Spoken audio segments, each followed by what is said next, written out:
One man wouldn't let me be humiliated anymore. But what was the price? Lena Carter thought she would marry a successful lawyer. But Victor Hale wasn't the man she believed him to be. Every day he crushed her self-respect with cruel words disguised as concern. She became smaller, quieter, invisible. Until one night at an upscale restaurant, a stranger in the shadows watched her suffer. Adrian Voss, a man whose presence commanded the room without a word. When their eyes met across the dim lighting, something inside Lena cracked open.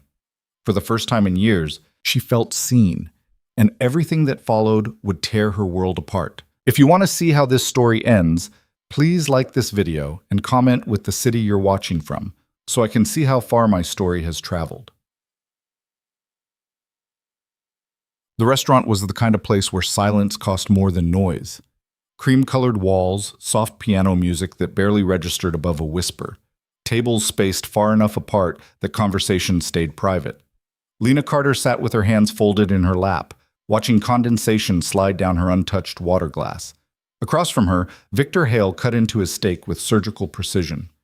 "You're doing it again," he said without looking up. Lena's fingers tightened against each other. "Doing what?" "That thing with your shoulders, hunching." He gestured with his knife, still chewing. "We've talked about posture, Lena. Presentation matters. I'm sitting. You're collapsing." Victor finally met her eyes, and his expression carried that particular blend of patience and disappointment she'd come to recognize. "When we're at the firm's gala next month, people will notice these things. My colleagues, their wives. You represent me now." The word sat heavy between them. Represent. Not partner, not equal. A reflection he was trying to polish into something acceptable. "I'll try harder," Lena heard herself say, and hated the automatic apology in her voice. Victor's face softened into what someone else might mistake for affection. "That's my girl. I'm not criticizing, sweetheart. I'm helping you become the best version of yourself." The best version, as if the current one was defective. Lena reached for her wine and took a longer drink than she meant to. The Pinot Noir was expensive. Victor had made sure the waiter knew he recognized the vintage, but it tasted like expensive nothing. Everything in this restaurant tasted like expensive nothing. "So I spoke with Mother today," Victor continued, returning to his steak. "She suggested we move the engagement party to the country club instead of that hotel you liked. Better optics. The partners' families are members there." "I thought we decided on the hotel." "We discussed it, but Mother made some good points." He dabbed his mouth with his napkin. "The country club has better lighting for photos, more appropriate atmosphere, and honestly, that hotel you chose felt a bit common." Common. The word landed like a slap disguised as an observation. "I liked the hotel," Lena said quietly. "The garden space, the—" "Lena." Victor set down his fork, and his voice carried that edge of strained tolerance. "I'm not trying to hurt your feelings. But you have to understand, this isn't just about what you like. This is about launching my career properly. Our life together. Sometimes that means making mature decisions instead of emotional ones." Mature. As if wanting something of her own was childish. She looked down at her plate. Seared scallops she hadn't ordered, arranged like art she was supposed to appreciate. Victor always ordered for her. Said it showed decisiveness, saved time, prevented her from overthinking the menu. "You're right," Lena said, because agreeing was easier than the alternative. "The country club makes sense." Victor's smile returned, warm and approving. "See? This is why we work. You're learning." Learning. Like she was a project with measurable outcomes. The piano shifted into something classical and forgettable. Around them, other couples leaned close over candlelight, murmuring things that looked like intimacy from a distance. Lena wondered if any of them felt this hollow. If any of them had agreed to so many small things that they'd forgotten what wanting something actually felt like. "Oh, and we need to talk about your work situation," Victor added, cutting another precise piece of meat. Lena's stomach tightened. "What about it?" "Well," he chewed, swallowed, took a measured sip of his scotch. "I've been thinking. Once we're married, it doesn't really make sense for you to keep working at the library. The hours are inconvenient, the pay is negligible, And honestly, he paused, as if choosing his words carefully. It's not exactly the kind of position that reflects well. The library, the one place she actually wanted to be. I love that job, Lena said, and her voice came out smaller than she intended. I know you do. Victor's tone was patient, indulgent. And it's sweet. But sweetheart, you're going to be my wife. The wife of a senior associate at one of the most prestigious firms in the city. You'll have responsibilities. Charity boards, social obligations, maintaining our home properly. The library is, well, it's a nice hobby, but it's time to think bigger. It's not a hobby. It's my career. It's a part-time position at a public library. He said it gently, like explaining something to someone who didn't quite grasp reality. That's not a career, Lena. That's killing time. I'm offering you a real life, a real purpose. His purpose. His version of real. Lena stared at the scallops going cold on her plate. She'd been working at the library for 3 years. Started as a volunteer after college, got hired part-time when a position opened, had been slowly building toward full-time. She knew the regulars by name, knew which kids needed homework help, which elderly patrons came in just to not be alone, which books to recommend before someone even finished describing what they wanted. It was the only place she felt useful, the only place she felt like herself. I don't want to quit, she said. Victor's jaw tightened almost imperceptibly. We'll discuss it later. This isn't the place. You brought it up. And now I'm tabling it. His smile stayed fixed, but something colder moved behind his eyes. Let's not ruin dinner with one of your moods. One of her moods. As if having an opinion was a personality flaw. Lena felt something crack inside her chest, small but sharp. She looked away, blinking against the sudden heat behind her eyes. And that's when she saw him. A man sitting alone 3 tables away, partially obscured by shadow and the strategic placement of a decorative screen. He wasn't eating, wasn't looking at his phone. Just sitting there with a glass of something amber, his attention focused entirely on their table, on her. Their eyes met, and Lena forgot how to breathe. He was older than Victor by maybe a decade, but wore it differently. Where Victor's polish felt performative, this man's presence felt earned. Dark hair going silver at the temples, strong features that suggested he'd lived through things that mattered, and eyes, even from across the room, that looked at her like she was a person, not a project. He didn't smile, didn't look away when caught staring, just held her gaze with something that felt like recognition, like he saw exactly what was happening at this table. Lena, Victor's voice cut through the moment. Are you even listening to me? She jerked her attention back. Sorry, what? I said Mother wants to know your dress size for the engagement party. She's having her seamstress create something appropriate. His eyes narrowed slightly. What were you looking at? Nothing. Nobody. Lena reached for her wine again, needing something to do with her hands. What kind of dress? Something elegant, sophisticated. She'll handle the details. Victor checked his watch, a Rolex his father had given him when he made associate. We should wrap this up soon. I have an early deposition tomorrow. Of course he did. Victor always had an early something tomorrow. Every dinner had a time limit. Every conversation had an agenda. Every moment together felt scheduled rather than chosen. Lena risked another glance toward the shadowed table. The man was still there, still watching. But now there was something else in his expression, something that looked almost like anger on her behalf.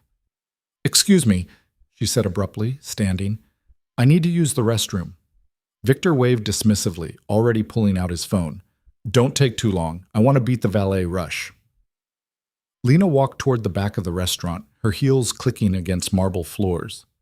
The restroom was down a hallway lined with expensive photographs of the building's history. She pushed through the door into blessed silence, leaned against the sink, and stared at her reflection. When had she started looking so tired? Not physically tired. Something deeper. Something that showed in the set of her mouth, the guardedness in her eyes, the way she seemed to be apologizing just by existing. She barely recognized herself anymore. The door opened and another woman entered. Sleek black dress, confident stride, the kind of woman who belonged in places like this. She smiled at Lena in that brief, meaningless way strangers do, then disappeared into a stall. Lena turned on the cold water and let it run over her wrists. An old trick her mother had taught her for moments when the world felt too heavy. The shock of cold was supposed to ground you, bring you back to your body. But Lena wasn't sure she wanted to come back. She dried her hands and walked back out into the hallway and nearly collided with someone standing just outside the restroom entrance, the man from the shadows. Up close, he was even more overwhelming, tall enough that she had to look up, broad-shouldered, with the kind of presence that seemed to take up more space than his body actually occupied. He wore a dark suit that probably cost more than her rent, but it was the way he inhabited it that mattered, like clothes were an afterthought to who he fundamentally was. "I apologize," he said, his voice low and precisely controlled. "I didn't mean to startle you." Lena took a step back. "It's fine. I'm just escaping." The word was delivered without judgment, just simple recognition of fact. She blinked. "What?" "From your table. Your fiancé." He said the word fiancé with a particular inflection, as if he'd tasted something unpleasant. "I don't blame you." "I don't know what you're talking about." The denial was automatic, defensive. The man studied her for a long moment, and Lena had the unsettling feeling he was seeing past every carefully constructed lie she'd been telling herself. "You don't have to explain. I've seen enough." "Seen enough of what?" "How he treats you. How you shrink every time he speaks." The man's expression remained neutral, but something cold flickered in his eyes. "How you've learned to make yourself smaller so he can feel larger." The accuracy of it hit like a physical blow. Lena's throat tightened. "You don't know anything about me." "No," he agreed. "But I know men like him. I've dealt with enough of them to recognize the pattern." "And what pattern is that?" "Control disguised as care, criticism disguised as improvement, isolation disguised as protection." He paused. "He's building a cage around you so slowly you don't even notice the bars." Lena felt something hot and desperate rise in her chest. "You have no right." "I don't," the man interrupted calmly. "You're absolutely correct. I have no right to say any of this. I'm a stranger who's overstepped." He reached into his jacket and pulled out a business card. Simple, elegant, just a name and phone number. But sometimes strangers see things clearly precisely because they have no reason to lie. He held out the card. Lena stared at it. At the name printed there in understated font, Adrian Voss. "I'm not giving you this because I want something from you," Adrian continued. "I'm giving it to you because someday, maybe soon, you're going to realize you need a way out. And when that day comes, you should have options." "I'm engaged," Lena said, but the words felt hollow even as she spoke them. "I know." Adrian's expression softened almost imperceptibly. "That's why you need options." He set the card on the narrow table against the wall, next to an orchid arrangement, and stepped back, giving her space, giving her choice. "Go back to your table," he said quietly. "Finish your dinner. Laugh at his jokes. Agree with his plans. Do whatever you need to do to survive the evening." He paused. "But keep that card, and when you're ready to stop surviving and start living, call me." Then he turned and walked back toward the main dining room, leaving Lena alone in the hallway with her racing heart and the small rectangle of paper that felt like it weighed 1,000 pounds. She reached for it slowly, as if it might burn her fingers. The cardstock was heavy, expensive, just like everything else in this restaurant, just like everything in Victor's world. But it felt different in her hand. It felt like possibility. Lena slipped the card into her purse and took a shaky breath. Then she smoothed her dress, checked her reflection in the dark window of a photograph frame, and walked back to her table. Victor was still on his phone, typing rapidly with his thumbs. "Took you long enough," he said without looking up. "Everything all right?" "Fine," Lena said, sitting down. "Just needed a minute." "Well, I went ahead and ordered dessert for us. Crème brûlée to share. You don't need a whole portion anyway." He finally glanced at her and frowned. "Your face is flushed. Are you feeling sick?" "No, just warm." "Well, try to pull yourself together. The managing partner's wife just walked in, and I want to say hello before we leave." Victor straightened his tie, his attention already shifting to working the room. "Remember, let me do the talking. Just smile and agree with whatever I say." "Smile and agree." the story of her life. But Lena's hand found her purse under the table, fingers brushing against the business card inside. Adrian Voss. A stranger who'd seen her, really seen her, who'd named the thing she'd been too afraid to acknowledge. A cage with bars she'd stopped noticing. The dessert arrived, and Victor took the first bite, making appreciative sounds. Perfect caramelization. See, this is why I choose the restaurants. You'd have picked somewhere with mediocre desserts.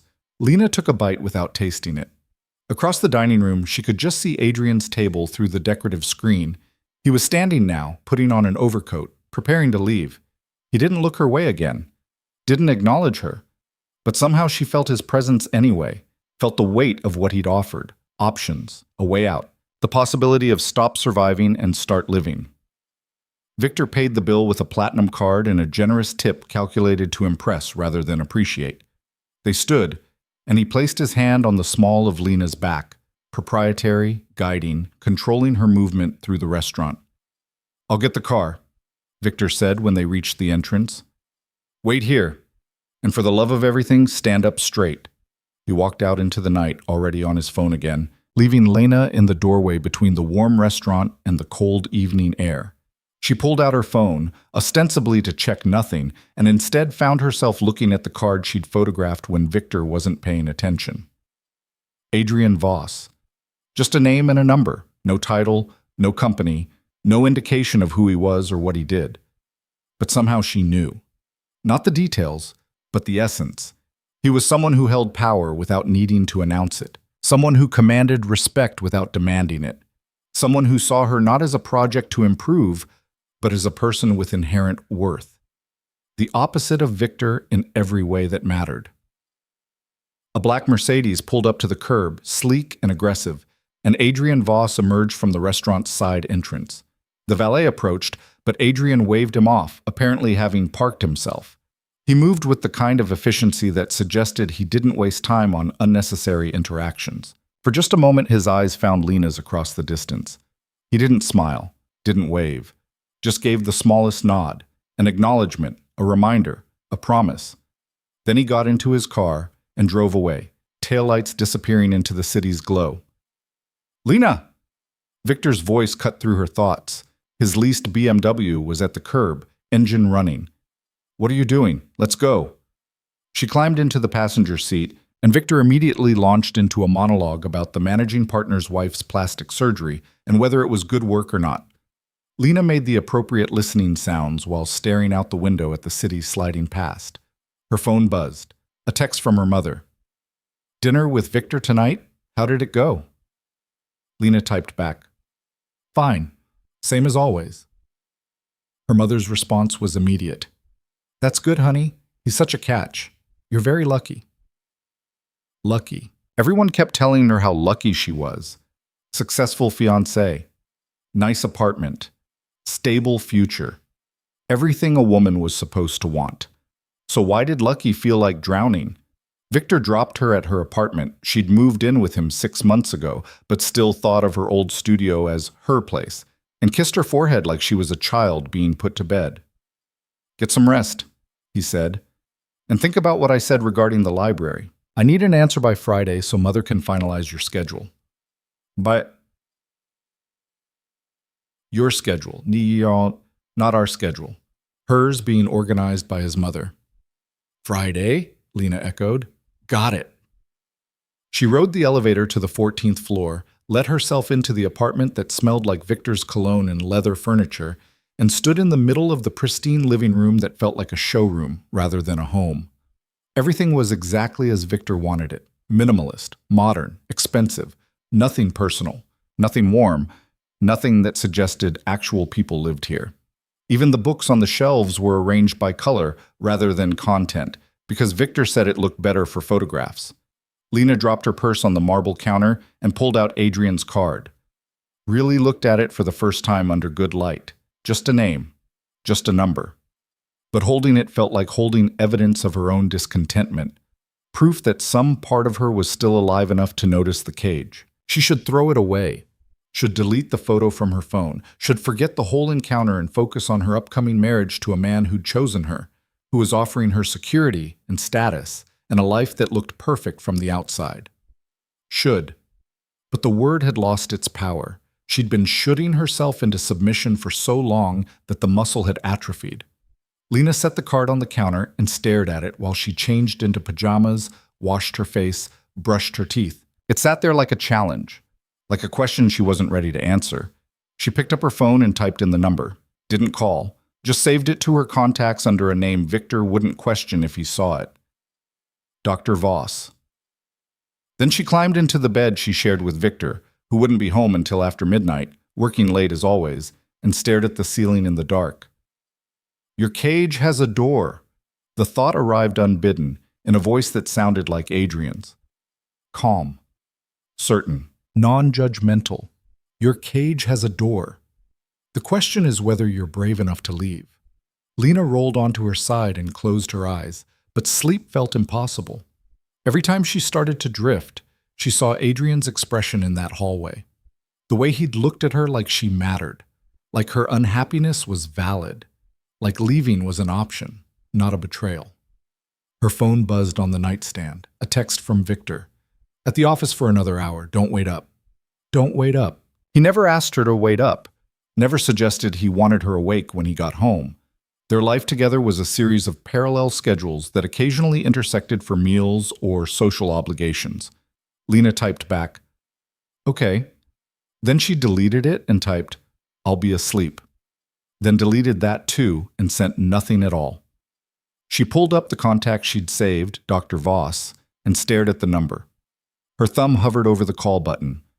One tap, one moment of courage, one choice that would change everything. But what would she even say? What did someone say to a stranger who'd seen through all her careful pretending? Lena locked her phone and set it face down on the nightstand. Not tonight. She wasn't ready. Didn't even know what she'd be ready for. Just knew that something inside her had shifted at that restaurant, and putting it back was going to be impossible. She heard Victor's key in the lock around 1 a.m., heard him move through the apartment with practiced quiet, not because he cared about waking her, but because he'd perfected the routine of coming home late. Heard him pour a drink in the kitchen, check his phone one more time, finally come to bed. He didn't kiss her, didn't check if she was awake, just climbed in on his side and turned away, already scrolling through emails on his phone. Victor? Lena's voice came out small in the darkness. Do you love me? The scrolling stopped. What kind of question is that? I'm just asking. It's 1 a.m, Lena. I'm exhausted. The phone screen illuminated his face, cold and blue. Of course I love you. I'm marrying you, aren't I? That's not really an answer. It's the answer you're getting tonight. He set down his phone and rolled over, presenting her with his back. Get some sleep. We both have busy days tomorrow. Busy days, busy lives, busy existence that somehow never felt full. Lena lay there in the dark next to her fiancé and felt more alone than she'd ever felt in her life. And somewhere across the city, she imagined Adrian Voss was awake too, thinking about the woman he'd seen shrinking herself at a restaurant table, wondering if she'd be brave enough to use the number he'd given her, wondering if she'd choose the door. The question hung in the darkness, unanswered, as heavy and impossible as everything else in Lena's carefully constructed life. But for the first time in years, the question existed at all. And that, somehow, felt like the beginning of something she couldn't yet name. The library where Lena worked was a converted mansion in a neighborhood that had once been fashionable and was now just holding on. High ceilings, original woodwork, large windows that let in good light during the afternoon shift. She loved the smell of it, old paper and furniture polish, and the particular quiet that only existed in rooms full of books. Tuesday afternoon. Lena shelved returns in the fiction section, running her fingers along spines, making sure everything was aligned properly. Mrs. Kowalski had just checked out 4 romance novels and would be back by the weekend for 4 more. Mr. Chen had renewed his automotive repair manual for the 3rd time. The Henderson twins were in the children's section arguing over who got to read the new graphic novel first. Normal. Familiar. Safe. You look tired. Lena turned. Her supervisor, Marcus, leaned against the end of the shelving unit with his arms crossed. He was in his 50s, had worked at this library for 20 years, and noticed everything. Just didn't sleep well, Lena said. You've been saying that a lot lately. Marcus studied her with the same careful attention he gave to rare books. Everything okay? No, Lena thought. Nothing is okay. I'm engaged to a man who makes me feel invisible. I'm planning a wedding I don't want. I'm being told to quit this job, leave this place, abandon the only thing that makes me feel useful. Everything's fine, she said out loud. Marcus didn't look convinced, but he had the grace not to push. Well, if you need to talk, I'm around. And if you need some extra hours, I've got budget for it. Sarah's taking maternity leave next month. Extra hours. The exact opposite of what Victor wanted. I'll think about it, Lena said. You do that. Marcus pushed off the shelf. Oh, and there's someone asking for you at the reference desk. Didn't give a name, just said he'd wait. Lena's heart did something complicated. What does he look like?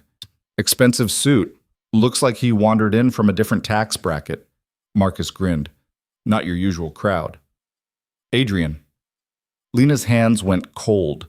She set down the books she'd been shelving and walked toward the reference desk on legs that didn't feel entirely steady. He was standing near the large table where patrons spread out research materials, looking at a display of local history photographs on the wall. Same commanding presence as at the restaurant, but somehow different in the library's warm light. Less intimidating, more human. Mr. Voss? Lena said quietly.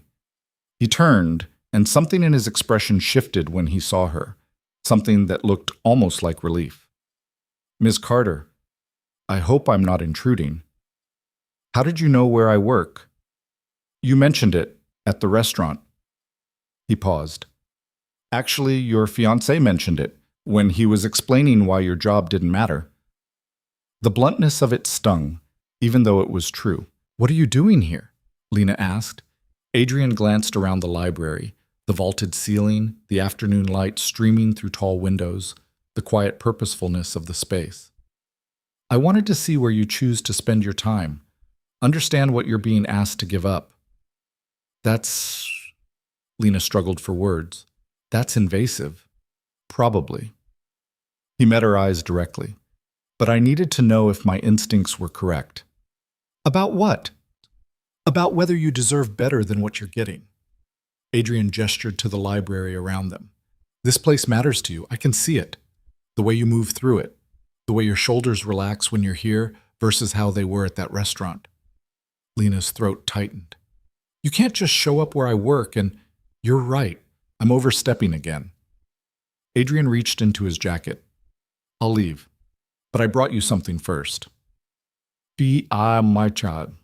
He held out a book. Not new, but well cared for. Hardcover, beautiful binding. Lena took it automatically and read the cover. Poetry. Rainer Maria Rilke. Page 47, Adrian said, when you have a moment. Then he turned to leave, and Lena found her voice. Wait. He stopped. Why are you doing this? She asked. You don't know me. I'm nothing to you. Adrian looked back at her, and something in his expression made her breath catch. I knew someone once, someone who stayed in a cage because she thought it was safer than the alternative. By the time she was ready to leave, it was too late. What happened to her? She didn't survive it. The words were delivered without melodrama, just simple, devastating fact. I don't intervene in people's lives, Ms. Carter. I learned that lesson harshly. But when I saw you at that restaurant, saw the way you'd learned to make yourself disappear. He paused. I couldn't walk away without at least trying. Lena held the book against her chest. I'm not your second chance. No, Adrian agreed. You're your own first chance. I'm just holding a door open. Whether you walk through it is entirely your decision. Marcus called from across the library. Lena, can you help Mrs. Patterson find the large print section? 1 second, Lena called back, then looked at Adrian. I should go. Of course.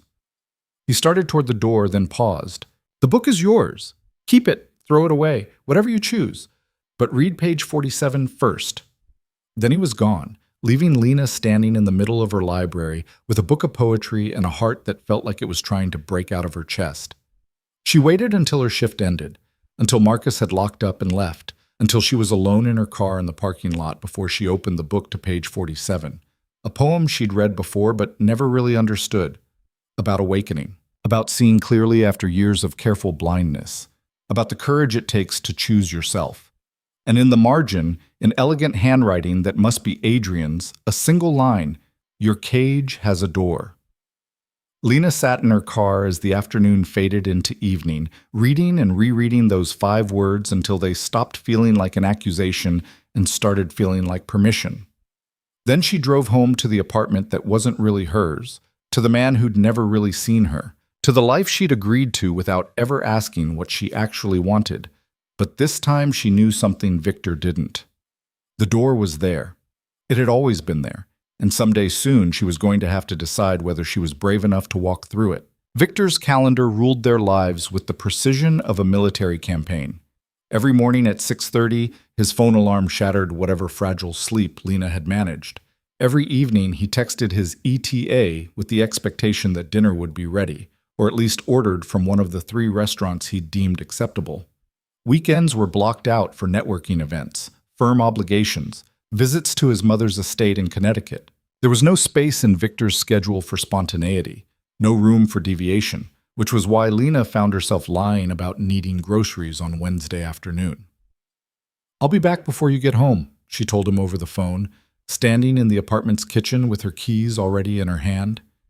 "Get the organic chicken breast from Whole Foods, not that other place," Victor said.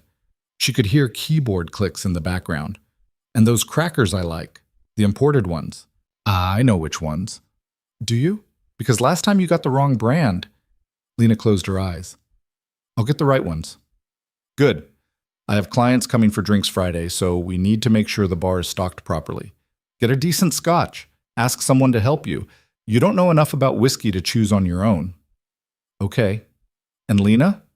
Victor's tone shifted into what he probably thought was affection. "Try not to overthink everything. Just stick to the list." The list. Always a list. Always his preferences, his requirements, his vision of how things should be. "I'll try," Lena said, and hung up before he could add anything else. She didn't go to Whole Foods. She drove to a coffee shop 3 neighborhoods away, somewhere Victor would never go because he considered independent cafes inefficient compared to the Starbucks near his office. Ordered a latte she didn't want. Sat in a corner booth with the book Adrian had given her. She'd read the marked poem a dozen times since yesterday. Read the entire collection twice. But she kept coming back to page 47, to Adrian's handwriting in the margin, to those 5 words that felt both like salvation and condemnation. "Your cage has a door." Her phone sat on the table next to the book. The contact labeled Dr. Voss stared back at her every time the screen lit up with some notification from Victor's calendar app, reminding her about his mother's birthday dinner next week, or the engagement party planning meeting on Saturday. Lena picked up her phone, put it down, picked it up again. What would she even say? Thank you for the book? Thank you for seeing me? Thank you for acknowledging that my life is a cage? Her thumb moved across the screen almost without conscious decision, pulling up the contact, hovering over the call button. 1 tap. That's all it would take. She pressed it. The phone rang once, twice. Lena's heart hammered so hard she thought the other customers might hear it. "This is Adrian." His voice was exactly as she remembered, low, controlled, certain. Lena opened her mouth and nothing came out. "Ms. Carter?" Adrian said after a moment. "I can hear you breathing. It's all right. Take your time." "How did you know it was me?" Lena managed. "I've been waiting for this call since Monday night." A pause. "Are you somewhere safe to talk?" Safe. Such a strange word choice, but accurate. "I'm at a coffee shop. He thinks I'm grocery shopping." Adrian didn't need clarification about who he was. "When do you need to be back?" "I have maybe an hour." "That's enough time. Where are you?" Lena told him the address, already regretting the impulse, already planning how to backtrack and apologize for wasting his time. "Don't move," Adrian said. "I'm 20 minutes away." "Wait, I didn't mean—" "You called me, Lena. That took courage. Don't waste it by running before we've even talked." His voice softened slightly. 20 minutes. If you change your mind, you can leave before I get there. But I hope you won't." The line went dead. Lena sat very still, staring at her phone, wondering what she'd just done. Around her, the coffee shop hummed with normal afternoon activity. Students on laptops. A woman with a baby stroller. Two elderly men playing chess by the window. People living their ordinary lives while Lena's entire world felt like it was tilting off its axis. She could leave. Should leave. Go to Whole Foods, buy the organic chicken and the imported crackers and the expensive scotch she didn't know how to choose. Go home and pretend this moment had never happened. But her body wouldn't move. 19 minutes later, she'd watched every single one tick by on her phone. The coffee shop door opened and Adrian walked in. He spotted her immediately, crossed to her booth without hesitation, and slid into the seat across from her with the kind of natural confidence that suggested he belonged everywhere and nowhere all at once. "You stayed," he said. "I'm an idiot." "You're brave, there's a difference." Adrian glanced at the book on the table between them. "You read it." "Yes." "And?" Lena's hands wrapped around her now cold latte. "And I don't know what you want from me." "Nothing." The answer was immediate and sincere. "I want nothing from you, Lena. This isn't a transaction." "Then why are you here?" Adrian leaned back in the booth, studying her with those sharp eyes that seemed to see past all her careful defenses. "Because you called. Because some part of you is ready to acknowledge that your life isn't what it should be. Because I remember what it's like to watch someone choose the cage over freedom, and I won't be complicit in that again." "You don't know anything about my life." "I know your fiancé ordered your dinner without asking what you wanted. I know he criticized your posture, your choices, your career. I know he's already planning your future without consulting you about whether it's the future you want." Adrian's expression remained neutral, but his words landed like punches. "I know you've learned to apologize for existing, and I know that's not who you actually are." Lena's throat burned. "You met me once, for 5 minutes. Sometimes 5 minutes is enough." Adrian gestured to the book. Rilke wrote about transformation, about the moment when you stop performing the life others expect and start living the one you need. You're at that moment right now. I can see it. And if I choose to stay with Victor, if I choose the life I already have, then I'll respect that choice and disappear from your life entirely. Adrian's voice was steady, non-judgmental. "But I don't think that's what you actually want. I think you want permission to choose yourself, to walk through the door." "What door?" Lena's voice cracked. "What am I supposed to walk into? I don't have anywhere to go. I don't have—" "You have yourself," Adrian interrupted gently. "That's more than you think." Lena laughed, and it came out bitter. "Myself isn't enough. Myself doesn't have savings because Victor manages our finances. Myself doesn't have family nearby because they all think I'm lucky to have him. Myself doesn't even have this job anymore because he wants me to quit by Friday." "Friday." Adrian's jaw tightened almost imperceptibly. "He gave you a deadline." "His mother needs to finalize my schedule." Lena heard how pathetic it sounded even as she said it. "For charity boards and social obligations and for your life as his accessory." The words hit like cold water. True and horrible and impossible to deny. Lena stared down at her hands. "I don't know how to leave." "Yes, you do. You're just afraid of what comes after." "Of course I'm afraid. I have nowhere to go, no money, no plan. She stopped, surprised by what she'd almost said. "He'll what?"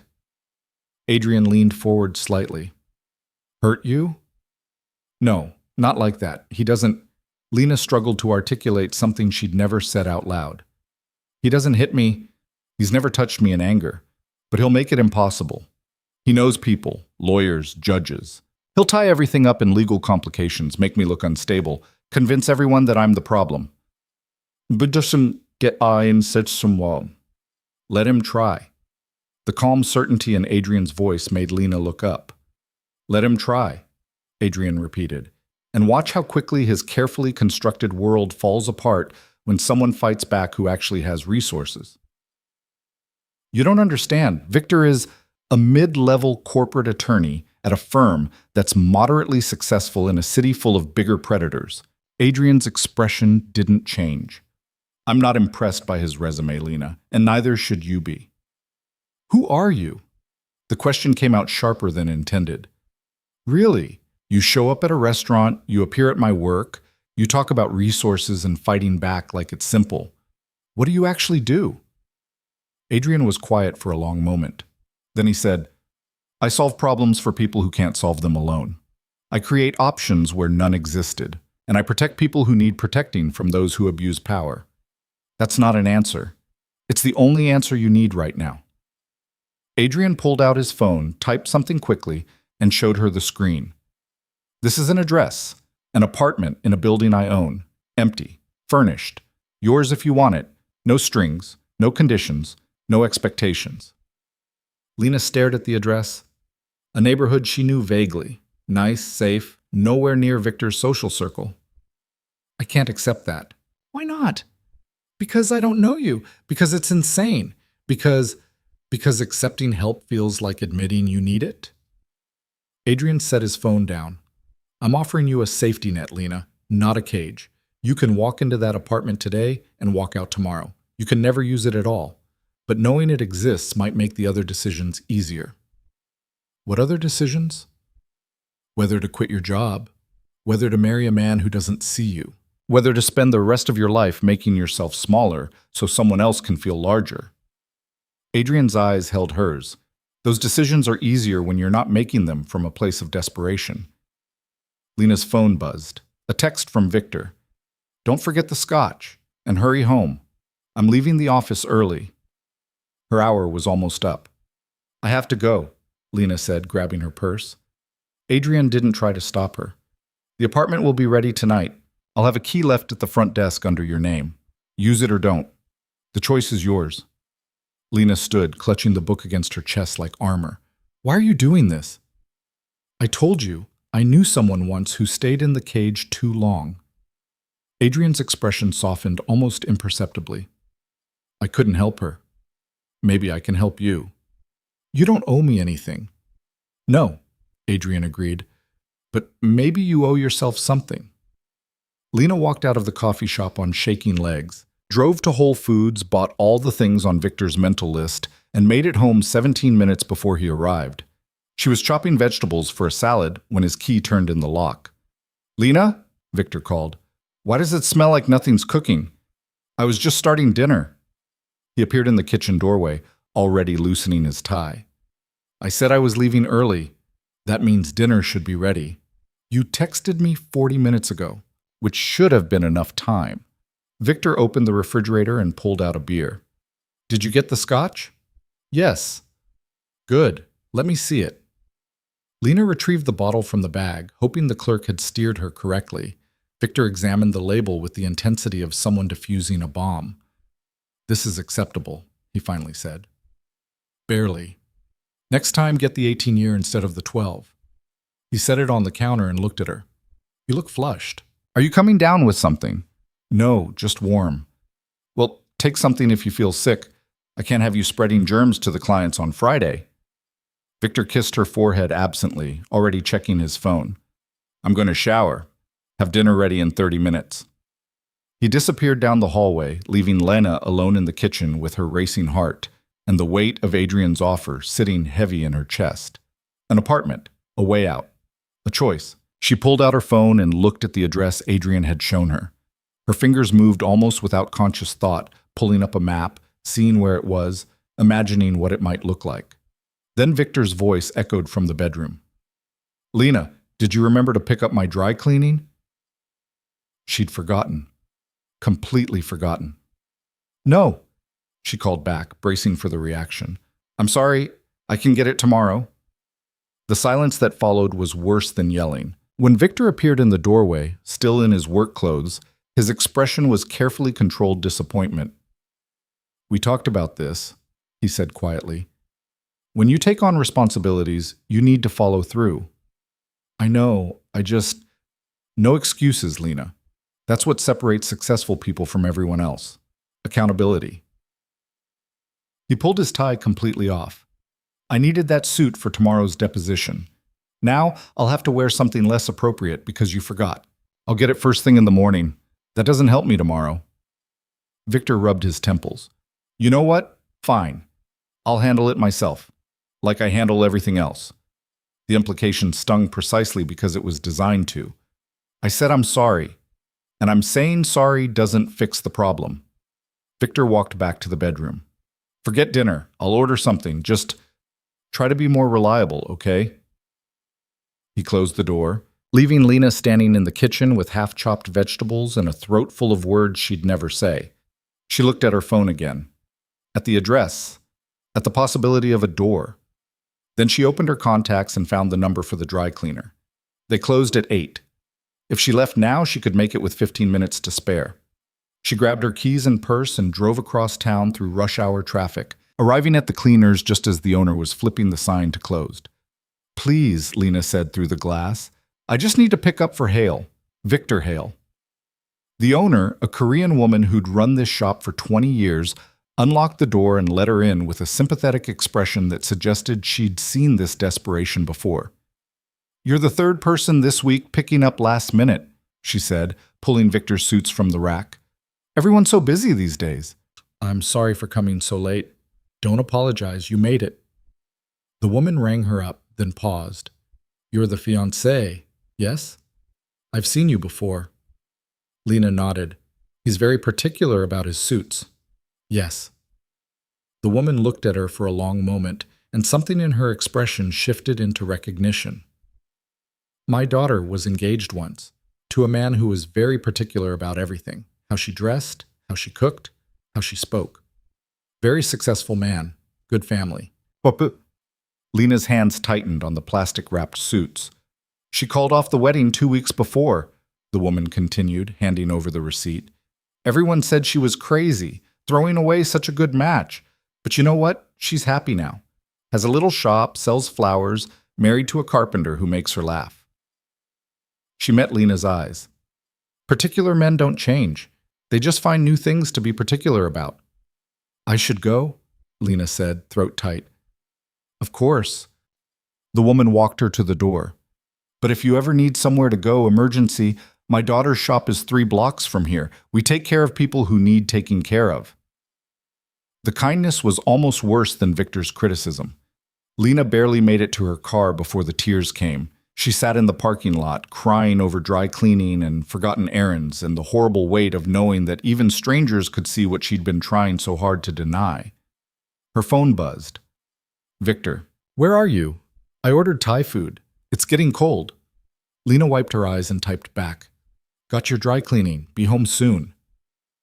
His response was immediate. You didn't have to do that tonight. I said I'd handle it.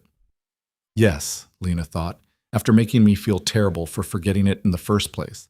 She drove home, carried the suits inside, and found Victor in the living room with takeout containers spread across the coffee table.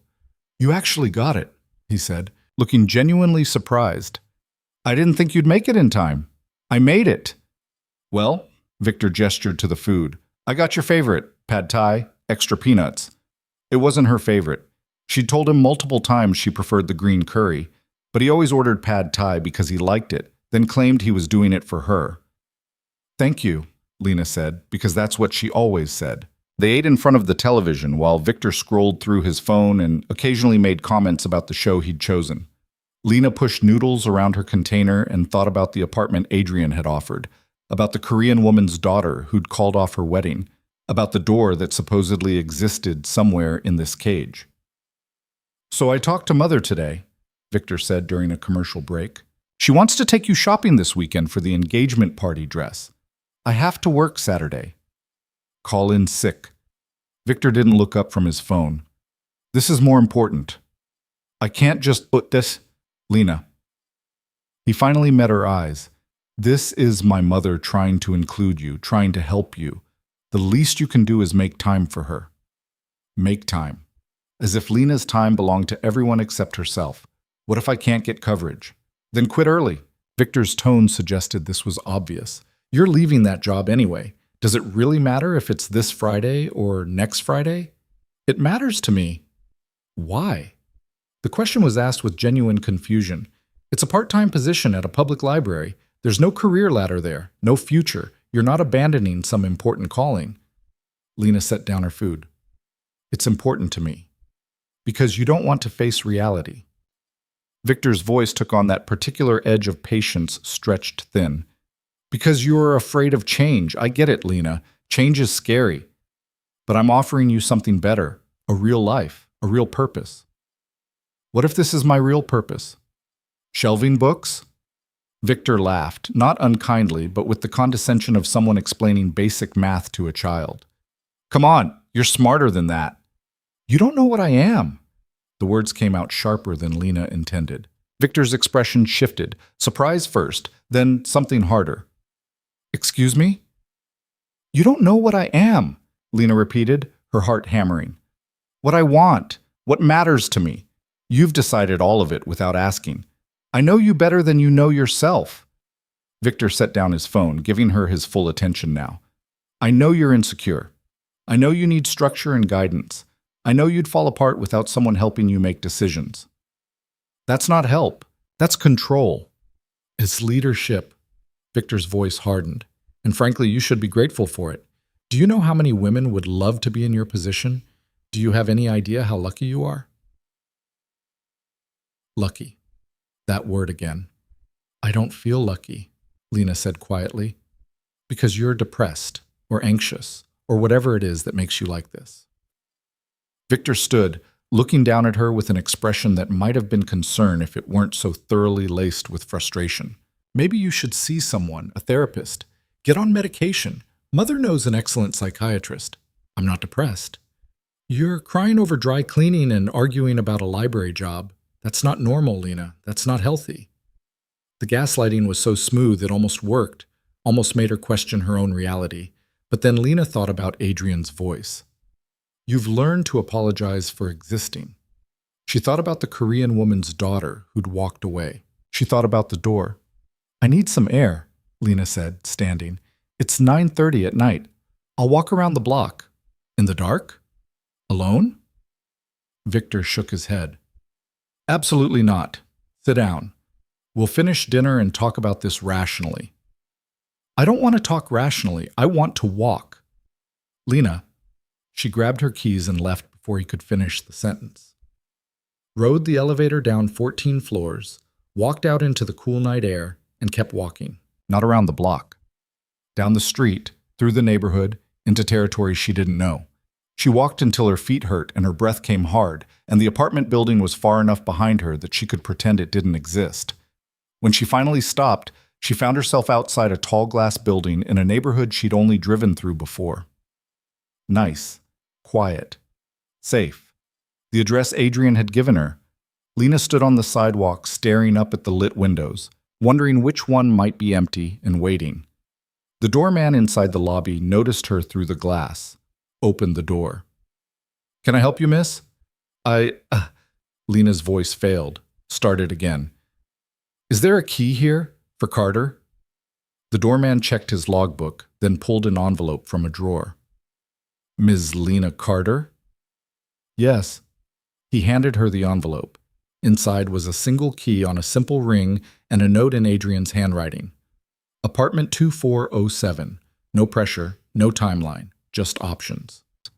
The doorman waited patiently, not asking questions, not judging. Can I... Lena swallowed. Can I see it? Of course. I'll take you up. The elevator was smooth and quiet. The hallway on the 24th floor was carpeted in something soft and expensive. Apartment 2407 had a simple brass number plate and a door that opened when the key turned. Inside was everything Adrian had promised. Furnished, clean, neutral, but warm. A one-bedroom with large windows overlooking the city. A kitchen that actually had counter space. A bathroom with a tub instead of just a shower. And silence. The kind of silence that felt like peace instead of tension. Lena stood in the middle of the empty living room and felt something crack open in her chest. Not grief exactly. Something bigger. Something that felt like recognition. This could be hers. This space, this silence, this possibility. All she had to do was walk through the door. Her phone buzzed. Victor. Where are you? You've been gone 40 minutes. This is ridiculous. Lena looked around the apartment one more time. at the space that wasn't filled with Victor's furniture and Victor's choices and Victor's version of who she should be. Then she locked the door and gave the key back to the doorman. "I'm not ready," she told him. He nodded like he understood. "The key will be here when you are." Lena walked back through the night to the apartment she shared with Victor, rode the elevator up, and found him waiting in the doorway with his arms crossed. "That was over an hour," he said. "I was about to call the police. I needed space." "Space to do what? Wander around like a crazy person?" Victor's frustration was palpable. "You're acting insane, Lena. Over what? A job? A shopping trip? What is actually wrong with you?" "Everything," Lena thought. "Everything is wrong, and you're so determined not to see it that you've convinced yourself I'm the problem." But out loud she said, "I'm tired. I'm going to bed. We're not done talking about this." "Yes, we are. For tonight." She walked past him into the bedroom, closed the door, and leaned against it with her eyes shut. Tomorrow she would have to decide about the library job, about Victor's mother and the shopping trip, about the engagement party and the wedding and the rest of her life stretching out in a predictable line of other people's decisions. But tonight, she knew something Victor didn't. There was an apartment on the 24th floor of a building across town with her name on the key. There was a door. And knowing it existed changed everything. Friday arrived with the weight of an ultimatum. Lena stood in the library's back office, staring at the resignation letter she'd printed but couldn't sign. 2 paragraphs of professional courtesy thanking them for the opportunity and announcing her departure effective immediately. Victor's deadline. His mother's schedule. His version of Lena's future. Marcus knocked on the doorframe. "You've been in here for 20 minutes. Everything okay?" Lena looked up at her supervisor, at this man who'd given her a chance 3 years ago when she'd had nothing but a college degree and desperation. "Victor wants me to quit." "I know." Marcus leaned against the doorframe. "You've been circling it for weeks. I'm not stupid." "I don't want to leave." "Then don't." "It's not that simple." Marcus was quiet for a moment, then walked in and closed the door behind him. "My wife left me 8 years ago, packed up while I was at work, took half the furniture, and disappeared to Colorado with a ski instructor named Brett." Lena blinked at the non sequitur. "I didn't know you were married." "I don't talk about it much. But here's the thing. She didn't leave because I was terrible. I wasn't. I was just absent, present in body, gone in every other way that mattered. And by the time I noticed, she'd already checked out." He picked up the unsigned resignation letter. "This is you checking out, letting someone else make decisions because it's easier than fighting. You don't understand this situation. I understand that you're about to give up the one thing that makes you happy because some guy in an expensive suit told you to." Marcus set the letter down. "And I understand that's your choice to make. But don't pretend it's inevitable. Don't act like you don't have options." Options. That word kept following her everywhere. "What if I don't know how to fight?" Lena asked quietly. "Then you learn. Starts with one small thing, like not signing this letter today." Marcus opened the door again. "Sarah's baby came early. If you want those extra hours, they're yours starting Monday. Or don't take them, but make the choice yourself instead of letting someone make it for you." He left, and Lena sat alone with the unsigned letter and the choice pressing down on her chest. Her phone rang. Victor's mother. Lena let it go to voicemail, then listened to the message. "Lena, darling, I've made an appointment at Bergdorf's for 2 o'clock. Don't be late, and wear something presentable. The personal shopper knows the family, and first impressions matter." First impressions. As if Lena hadn't already been judged and found wanting months ago, she deleted the message and pulled out her phone, scrolled to Adrian's number. Her thumb hovered over the call button for the 3rd time this week. Then the library's front door chimed, and Lena heard Marcus greet someone in that particular tone he used for people who clearly didn't belong. "She's in the back office. Through there." Footsteps on old hardwood. Then Adrian appeared in her doorway, looking criminally out of place in his dark suit and expensive watch, surrounded by aging books and community bulletin boards. "You didn't call," he said without preamble. "How did you know where to find me?" "You told me you worked Fridays." Adrian glanced at the resignation letter on her desk. And I had a feeling today might be difficult. Sit, bullsh. Lena should have been angry at the presumption. Instead, she felt something uncomfortably close to relief. I'm supposed to quit today. Are you going to? I don't know.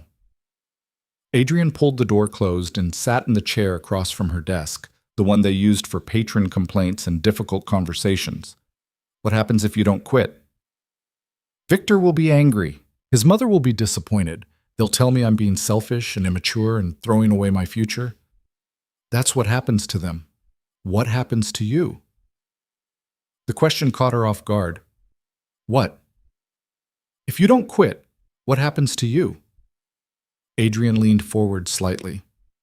Do you get to keep doing work that matters?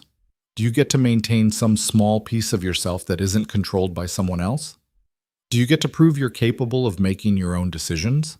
It's just a library job. It's never just anything. It's the first domino. Adrian's expression was steady, certain. You quit today, and next it's your friends, then your hobbies, then any opinion that doesn't match his. Before you know it, you're not a person anymore. You're a reflection of someone else's requirements. Lena felt tears burn behind her eyes. You make it sound so calculated. Because it is. Men like Victor don't accidentally control people. They do it systematically, piece by piece, until you can't remember what you wanted before they told you what to want. And what do you want from me? The question came out sharper than intended. Why do you keep showing up? What's in this for you? Adrian was quiet for a long moment. Then he said, her name was Elena, my sister. Older by 3 years, smarter than anyone I've ever met, and absolutely convinced she'd found the perfect husband. Lena's breath caught. He was charming, successful, from a good family, everything our parents wanted for her. Adrian's voice remained controlled, but something darker moved beneath it. He isolated her slowly, convinced her that her career was causing stress in their marriage, that her friends were toxic influences, that she'd be happier if she just trusted his judgment. Adrian, she called me 3 weeks before she died, said she was thinking about leaving him. I told her to wait, to be smart about it, to make a plan first. Get a lawyer, document everything, protect herself legally. He met Lena's eyes. She waited. He found out she was planning to leave, and he made sure she never got the chance. The words landed like stones in still water. I'm sorry, Lena whispered. I don't want your sympathy. I want you to understand why I'm here. Adrian's jaw tightened. I failed her, told her to be cautious when I should have told her to run, and I've spent the last 6 years making sure I never make that mistake again. I'm not your sister. No, but you're in the same trap she was, and I'm not going to watch it happen again without at least trying. Lena looked down at the resignation letter, at the choice she'd been avoiding. What if I leave Victor and it's worse? What if I can't make it on my own? Then you fail. You struggle. You figure it out anyway. Adrian's voice softened, but at least you'll fail on your own terms instead of succeeding at being someone else's possession. A knock on the door. Marcus poked his head in. Sorry to interrupt, but you've got someone here to see you. Says she's Victor's mother? Lena's stomach dropped. She's here? Waiting in the main room. Looks like she's never been in a public library before. Marcus glanced at Adrian, clearly piecing together that this wasn't a normal patron interaction. Want me to tell her you're busy? Before Lena could answer, Eleanor Hale appeared behind Marcus, her designer handbag clutched like a weapon, and her expression radiating polite disapproval. Lena, darling, I've been calling you. Eleanor's eyes swept over the office, over Adrian, over everything with the kind of assessment that found it all wanting. We're going to be late for Bergdorf's. I'm working, Lena said. Oh, surely they can spare you for a few hours. Eleanor smiled at Marcus with the condescension of someone who'd never worked retail. Can't you, dear? Marcus's expression went carefully neutral. Actually, we're short-staffed today. Well, Eleanor turned back to Lena. Then I suppose you'll need to make a choice. Your responsibilities to this family or... She gestured vaguely at the library around them. This, the casual dismissal of everything Lena cared about, crystallized something in her chest. She stood, slowly, feeling Adrian's presence at her back like a tether to something solid. I choose this, Lena said. Eleanor blinked. Excuse me? I choose the library. I'm not quitting. I'm not going shopping. I'm working. Lena, I don't think you understand what you're saying. Eleanor's voice took on that patient tone that meant she was preparing to explain reality to someone too dim to grasp it. Victor and I have made plans. Plans that involve you being available for certain obligations. You can't just, yes, I can. Lena's heart hammered, but her voice stayed steady. I can choose my own schedule, my own job, my own life. Your own, Eleanor laughed, sharp and disbelieving. Darling, you're about to marry into a family with certain expectations, certain standards. This little rebellion might feel empowering right now, but it's incredibly selfish. Selfish to want to keep my job? Selfish to prioritize your ego over your fiancé's career. Eleanor's expression hardened. Victor has worked very hard to build his reputation. He needs a wife who understands how to be an asset, not a liability. And this, she gestured at the library again. This is a liability. Adrian stood. The movement was casual, but something in his presence shifted the entire energy of the room. I don't believe we've been introduced, he said, his voice carrying the kind of authority that made Eleanor falter. I'm Eleanor Hale, Victor's mother. She looked Adrian up and down, clearly trying to place him in her mental hierarchy. And you are? Someone who's about to explain something you should already understand. Adrian's expression remained polite, but his eyes were cold. Your son doesn't own this woman, your family doesn't dictate her choices, and your expectations are irrelevant to her actual life. Eleanor's face flushed. How dare you? How dare I state basic facts? Pretty easily, actually. Adrian stepped forward, and Eleanor instinctively stepped back. Here's another fact. Lena isn't quitting her job today. She isn't going shopping with you, and she isn't going to apologize for having the audacity to want something of her own. This is outrageous. Victor will hear about this. I'm counting on it. Adrian pulled out his phone and made a show of checking something. In fact, why don't we call him right now? Have this conversation all together. Eleanor's eyes narrowed. Who are you? Someone with significantly more resources than your son, and significantly less patience for bullies who hide behind social niceties. Adrian's smile didn't reach his eyes. Now, I believe Lena told you she's working. That means this conversation is over. Marcus, who'd been watching the entire exchange with poorly concealed fascination, stepped forward. I'm going to have to ask you to leave, ma'am. We don't allow harassment of our staff. Harassment? Eleanor's voice climbed an octave. I'm her future mother-in-law, and I'm her supervisor, and you're disrupting the library. Marcus gestured toward the exit. Please. For a moment, Eleanor looked like she might argue. Then she drew herself up with offended dignity and turned to Lena. You're making a terrible mistake. Victor won't tolerate this kind of disrespect. Then maybe Victor and I need to have a conversation about what respect actually means, Lena heard herself say. Eleanor's expression shifted into something colder. You ungrateful little... She caught herself, smoothed her features back into controlled disapproval. We'll discuss this tonight. At dinner, Victor is expecting you at 7. She swept out of the library like a deposed queen, leaving silence in her wake. Marcus let out a low whistle. Well, that was something. Lena's legs felt unsteady. She sank back into her chair, adrenaline making her hands shake. Adrian crouched beside her desk, bringing himself to eye level.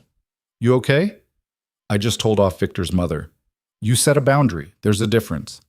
She's going to tell Victor. He's going to... Lena couldn't finish the sentence, couldn't articulate the storm she'd just invited. He's going to what? Adrian's voice was calm, grounding. Be angry? Probably. Try to punish you? Almost certainly. But here's the thing, Lena. He was always going to do that. Every time you asserted yourself, every time you wanted something he didn't approve of, he was always going to make you pay for it. So what's the point? The point is you're not negotiating with someone who respects you. You're fighting for your right to exist as yourself. Adrian stood. And that fight doesn't end. It just gets clearer. Marcus cleared his throat from the doorway. I'm going to give you two some privacy. Lena, take whatever time you need. Okay. He left, and Lena stared at the unsigned resignation letter on her desk. Then, deliberately, she picked it up and fed it through the shredder. The mechanical whir felt like punctuation. I need to tell Victor she said, face to face, before his mother poisons it completely. When? Tonight, the dinner she mentioned. Lena looked at Adrian. He's going to fight dirty. Let him. Adrian pulled out his phone and typed something. But don't go alone. Meet him somewhere public. Somewhere he can't control the situation. He wanted me to cook dinner at the apartment. Of course he did. Private, controlled, with you playing hostess in his space. Adrian showed her his phone screen, a restaurant address. Meet him here instead, 7 o'clock. I'll be at the bar. You won't see me, but I'll be close if you need backup. I can't ask you to, You're not asking. I'm offering. Adrian's expression was resolute. You've spent months making decisions alone while being told you couldn't handle it. Tonight, you don't have to be alone. Lena wanted to argue, wanted to prove she could do this herself, but the truth was she was terrified. Terrified of Victor's anger, of his mother's disappointment, of the entire careful world she'd been trying to fit into crumbling around her. Okay, she whispered. Okay. Adrian nodded and headed for the door, then paused. Lena, what you did just now, standing up to Eleanor, that took real courage. It felt like stupidity. Courage usually does. That's how you know it's the real thing. He left without waiting for a response.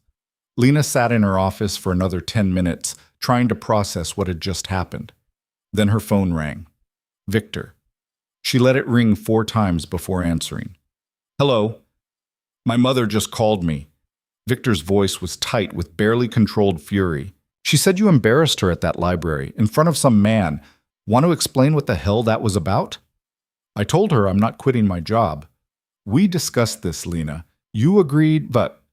No, you decided. I never agreed. Silence on the other end, then... Are you seriously doing this right now? Picking a fight over nothing? It's not nothing to me. It's a part-time library position. Victor's voice rose. You're throwing away our future over shelving books. I'm keeping one thing that's mine, that's all. Everything you have is yours. I've given you everything. The statement was so absurd that Lena almost laughed. You've given me what you wanted me to have. There's a difference. Jesus Christ, Victor's frustration bled through the phone. Who have you been talking to? Who's putting these ideas in your head? Nobody needs to put ideas in my head, Victor. I'm capable of thinking for myself. Are you? Because this doesn't sound like you. This sounds like someone with an agenda. A pause. Who was the man my mother mentioned? A friend. What friend? You don't have friends. The casual cruelty of it stung precisely because it was partially true. Victor had systematically discouraged every friendship Lena had tried to maintain, had made plans that conflicted with their events, had criticized them until she'd stopped trying. I have more than you think, Lena said quietly. Are you cheating on me? The question was asked with genuine shock, as if the idea was absurd. No. Then who is he? Someone who sees me as a person instead of a project. Victor was quiet for a long beat. When he spoke again, his voice had shifted into that dangerous calm. We need to talk, tonight, properly. I agree. Come home. I'll leave work early. We'll have dinner, work this out like adults. I'm not coming to the apartment. We'll meet at a restaurant. Lena gave him the address Adrian had sent. 7 o'clock. Lena, 7 o'clock, Victor, or we don't talk at all. She hung up before he could respond, and immediately felt like she might throw up. The rest of her shift passed in a blur. She shelved books automatically, helped patrons without really hearing their questions, and watched the clock crawl toward 6:30. Marcus found her at 6:15. You leaving soon? Yeah, I have a dinner. The big conversation? How did you know? You've been vibrating with anxiety for the last 2 hours. Marcus leaned against the circulation desk. You need anything? Moral support? A witness? I have someone meeting me there. The guy in the expensive suit? Lena nodded. Good. Don't let Victor bulldoze you. And if you need time off next week to figure your life out, take it. Marcus paused. I mean it, Lena. You've got people here who care about what happens to you. Don't forget that.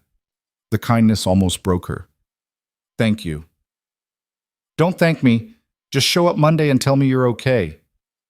Lena drove to the restaurant in rush hour traffic, her hands white-knuckled on the steering wheel. The place was upscale but not pretentious, the kind of spot where serious conversations happened over good wine and indirect lighting. She arrived at 6:50 and found parking 2 blocks away. Stood on the sidewalk outside, gathering courage. Her phone buzzed. Adrian, I'm inside. 2 tables behind where you'll be sitting. You've got this. Lena took a breath and walked in. The hostess greeted her with professional warmth. Reservation? Hail. For 2. Right this way. The table was in the middle of the dining room, visible, public, exactly what Lena had wanted. She sat facing the entrance so she could see Victor arrive.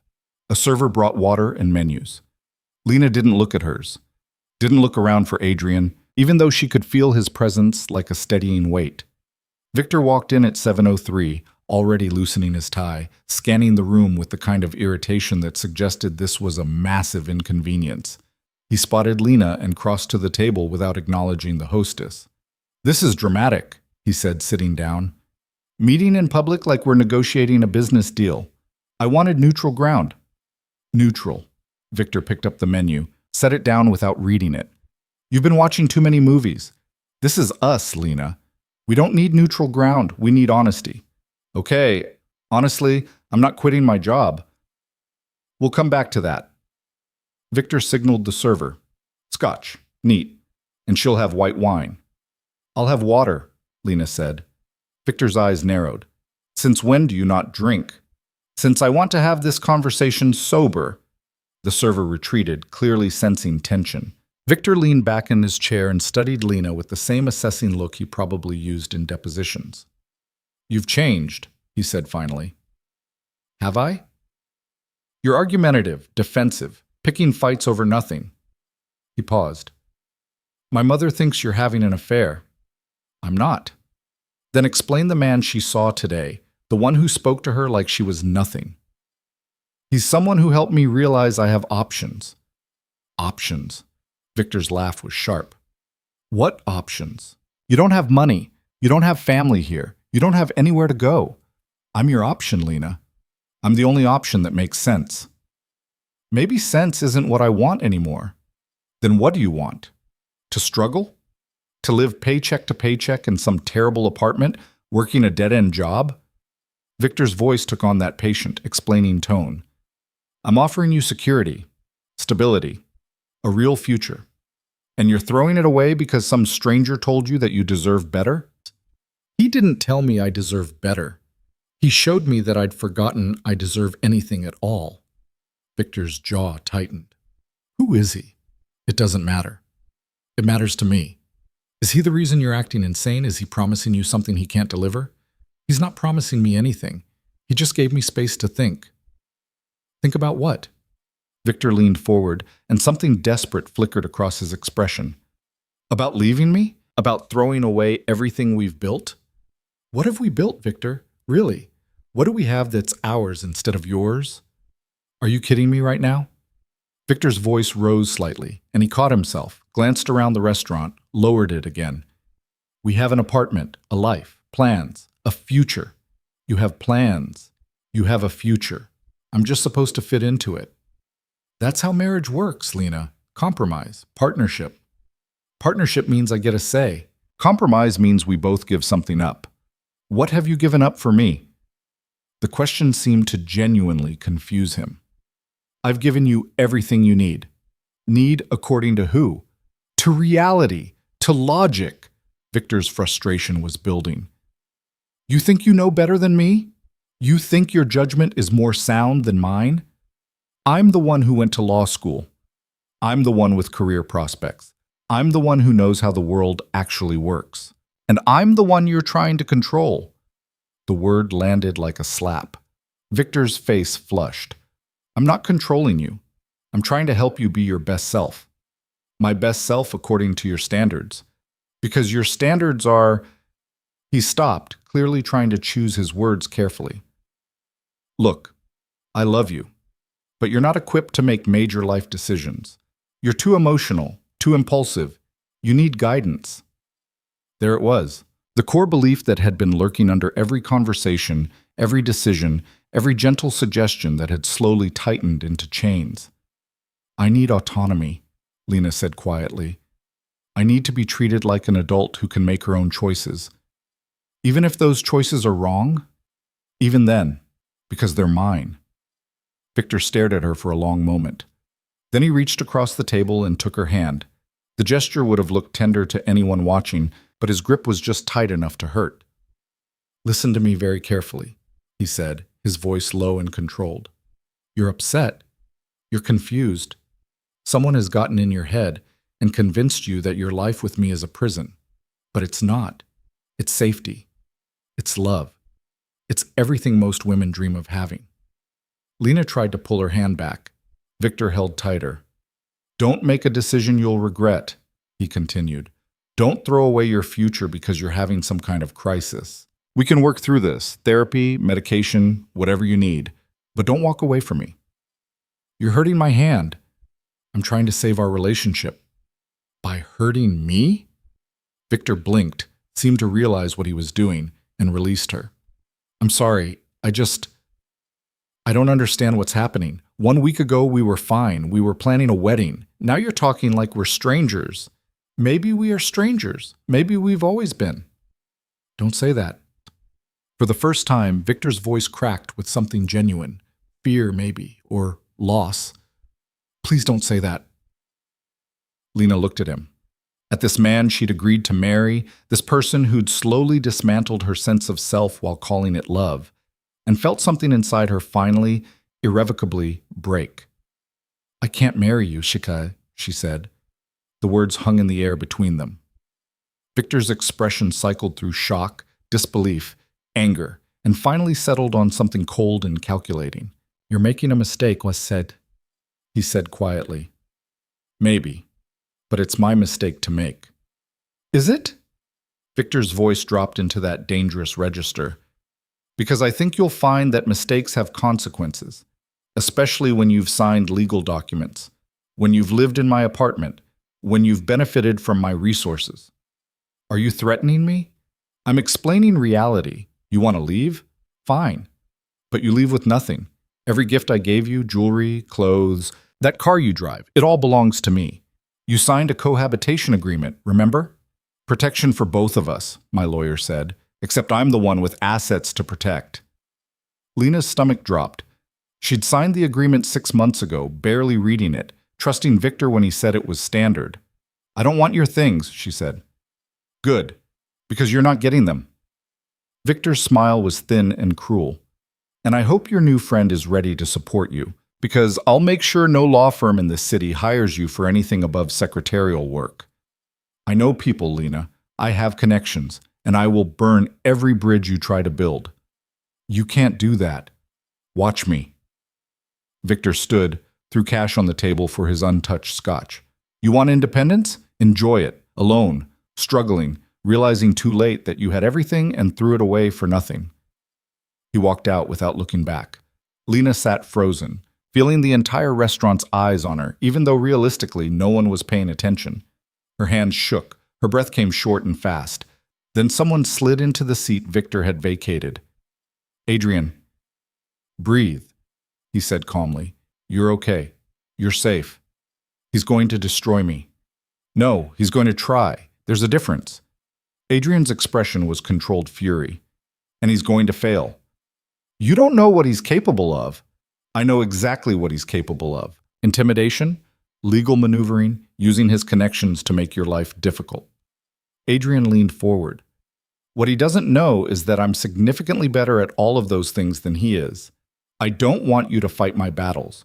I'm not fighting them. I'm leveling the playing field so you can fight them yourself. Adrian pulled out his phone and made a call. James, I need you to do something. Victor Hale, mid-level associate at Whitmore and Ross. Find everything. Finances, cases, complaints. Settlements, everything. Yes, tonight. He hung up and looked at Lena. By tomorrow morning, I'll know every vulnerability he has, every corner he's cut, every ethical line he's crossed. And if he tries to bury you, I'll bury him deeper. Why? The word came out broken. Why are you doing this? Because someone should have done it for Elena. Because you deserve to escape without being destroyed for trying. Adrian's voice softened. And because watching you stand up to him just now was the bravest thing I've seen in a long time. Lena felt tears slide down her face. I don't have anywhere to go tonight. Everything I own is in his apartment. Then we go get it, right now, together. Adrian stood and offered his hand. You're not doing this alone anymore. Lena looked at his hand, at the choice it represented, at the door it held open. Then she took it and stood on shaking legs. They walked out of the restaurant together into the cold night air, and for the first time in years, Lena felt like she could actually breathe. Adrian's car was parked 2 blocks away, a black Mercedes that smelled like leather and expensive cologne. Lena climbed into the passenger seat with hands that wouldn't stop shaking, and Adrian drove through the city streets with the kind of focused calm that suggested he'd done this before. He'll be there, Lena said as they approached Victor's building. He left before me. He's probably already inside, waiting. Good. Let him wait. Adrian pulled into the parking garage and found a spot near the elevator. We're getting your things and leaving. That's all. You don't owe him explanations. You don't owe him closure. You take what's yours and you walk away. What if he doesn't let me? Then I handle it. Adrian's voice was steel wrapped in silk. But he's not going to touch you. He's not going to intimidate you.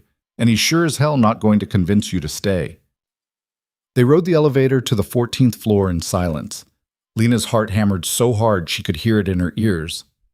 When the doors opened, Adrian stepped out first, scanning the hallway like he expected an ambush. The apartment door was unlocked. Victor was inside.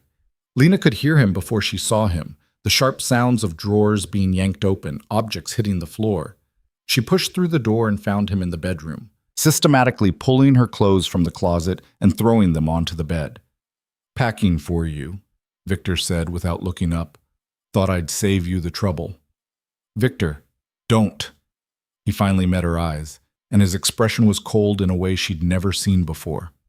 You made your choice. Now live with it. Adrian appeared in the doorway, filling the space with quiet menace. Victor's eyes narrowed. Who the hell are you? The person making sure this stays civil, Adrian said evenly. This is my home. You have no right to be here. And Lena has every right to retrieve her belongings. So how about you step aside and let her do that? Victor's jaw clenched. He looked between Adrian and Lena, clearly doing calculations about how this would play. Finally, he stepped back with exaggerated courtesy. Fine. Take your shit. All of it. I don't want anything of yours contaminating my space. He gestured at the bed. I've already started. Feel free to finish. Lena moved to the closet on unsteady legs.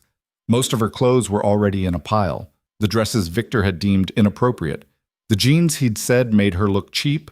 The sweaters she'd bought before meeting him. Everything that had been hers before she'd learned to dress for his approval. She grabbed suitcases from the top shelf and started packing mechanically. Behind her, she could feel Victor's presence like pressure against her back. You're really doing this, he said, walking away from everything. Yes. Because of him? Victor's voice dripped contempt. Some stranger who's probably using you? Who saw an easy target and convinced you that your fiancé was the problem? Adrian laughed, low and without humor. Project much? Excuse me? You're describing yourself, targeting someone vulnerable, isolating them, convincing them they're the problem when you're the one who's broken.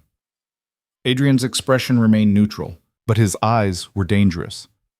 The difference is, I'm not threatened by her having opinions. I don't need to control her to feel powerful. You don't know anything about our relationship. I know enough. I know you ordered her dinner without asking what she wanted. I know you criticized her career, her posture, her friends. I know you set a deadline for her to quit the only job that made her happy. Adrian stepped further into the room. I know you're exactly the kind of man who drives someone to therapy, then blames them for needing it. Victor's face flushed with rage. Get out of my apartment. As soon as Lena has her things. I could call the police. Have you arrested for trespassing? You could try, but then I'd have to explain to them about the cohabitation agreement you had her sign. The one your lawyer drafted to protect your assets, not hers. The one that might not hold up in court if anyone actually looked at it. Adrian's smile was razor thin. Go ahead, make this a legal issue. I'd love to see how that works out for you. Victor's hands clenched into fists. For a moment, Lena thought he might actually swing, but he was too controlled for that, too aware of consequences. You're making a mistake, Victor said, turning back to Lena. Both of you. You think he's going to save you? Take care of you? He doesn't care about you. He's just another man with an agenda. Maybe, Lena said, folding a sweater into her suitcase. But at least he doesn't pretend to love me while slowly dismantling who I am. I do love you. The outburst was sudden, raw. Everything I've done has been because I love you, because I wanted to help you be better, be more. You wanted to help me be what you needed me to be. That's not love, Victor. That's ownership. Jesus Christ. Victor ran his hands through his hair. You sound like a self-help book, like some therapy session garbage. This is real life, Lena. Real life requires someone to make decisions, to lead. I was trying to be that person for you. I didn't ask you to be. You didn't have to ask. You were barely functioning when I met you. Fresh out of college, no direction, no plan. I gave you structure, purpose, a future. Lena paused, a dress half folded in her hands. I had purpose. I had the library. I had friends. I had a life that was mine. You took all of that and replaced it with your version of what my life should look like. Because my version was better. For you. It was better for you. Lena stuffed the dress into the suitcase. I was never part of the equation. That's bullshit. You were the whole equation. Everything I did was for us. No, everything you did was to create the perfect wife for your perfect career. I was just the raw material you were trying to shape. Victor's expression crumbled into something uglier. You know what? Fine. Go. Run off with your knight in expensive suits. See how long he sticks around when he realizes how much work you are, how needy, how emotional, how utterly incapable of handling real life. Adrian moved so fast Lena almost missed it. One moment he was by the door, the next he was inches from Victor's face. Say one more word like that, and I'll forget I'm trying to be civilized, Adrian said quietly. Victor held his ground, but something in his eyes flickered. You threatening me? I'm promising you that if you speak to her like that again, you'll regret it. Big talk from a stranger. Try me. The two men stared at each other, testosterone and rage filling the air between them. Then Victor stepped back with a bitter laugh. Whatever, take her. She's your problem now. He walked out of the bedroom, and Lena heard the front door slam a moment later. The silence that followed was deafening. Lena sank onto the edge of the bed, surrounded by half-packed suitcases and the scattered remains of a life she'd tried to build. I can't believe I almost married him. You didn't know, Adrian said, his voice gentler now. That's how people like him work. They're perfect until you're trapped. Then they show you who they really are, piece by piece, until you can't remember what you signed up for. Your sister, Elena. Was her husband like Victor? Adrian was quiet for a moment. Worse. Victor's a small-time controller who thinks he's helping. Elena's husband was a calculated abuser who knew exactly what he was doing. But the pattern's the same. Isolate, criticize, diminish, control. How did she... Lena couldn't finish the question. He pushed her down the stairs, called it an accident, cried at the funeral about his beloved wife's tragic fall. Adrian's voice was flat, emotionless. The police believed him. Her friends believed him. Everyone believed him except me. I'm sorry. Don't be. Just don't end up like her. That's all I want. Adrian grabbed one of her suitcases. Come on, let's get the rest of your things and get out of here. They packed in silence, moving through the apartment like archaeologists excavating a disaster site. Lena took her books, the ones Victor had called clutter. Her photographs, the ones he'd said didn't match the aesthetic. Her small collection of vinyl records, outdated and wasteful, according to him. Every item was evidence of who she'd been before she'd learned to erase herself. The jewelry box on the dresser caught her eye. Inside was the engagement ring Victor had presented at an expensive restaurant 6 months ago, with half his law firm watching. 3 carats, princess cut, exactly what his mother had suggested. Lena had never liked it. Too big, too flashy, too much like a brand-marking ownership. She left it on the dresser. In the bathroom, she grabbed her toothbrush and prescriptions, avoiding her reflection in the mirror. She looked wrecked, mascara smudged, eyes red, hair falling out of the neat style she'd forced it into that morning. Adrian appeared in the doorway. "You get everything?" "I think so." "Check the closet again. People always forget something." Lena walked back to the bedroom and opened the closet one more time. In the back, pushed behind Victor's suits, she found a small cardboard box. Inside were things she'd thought were lost.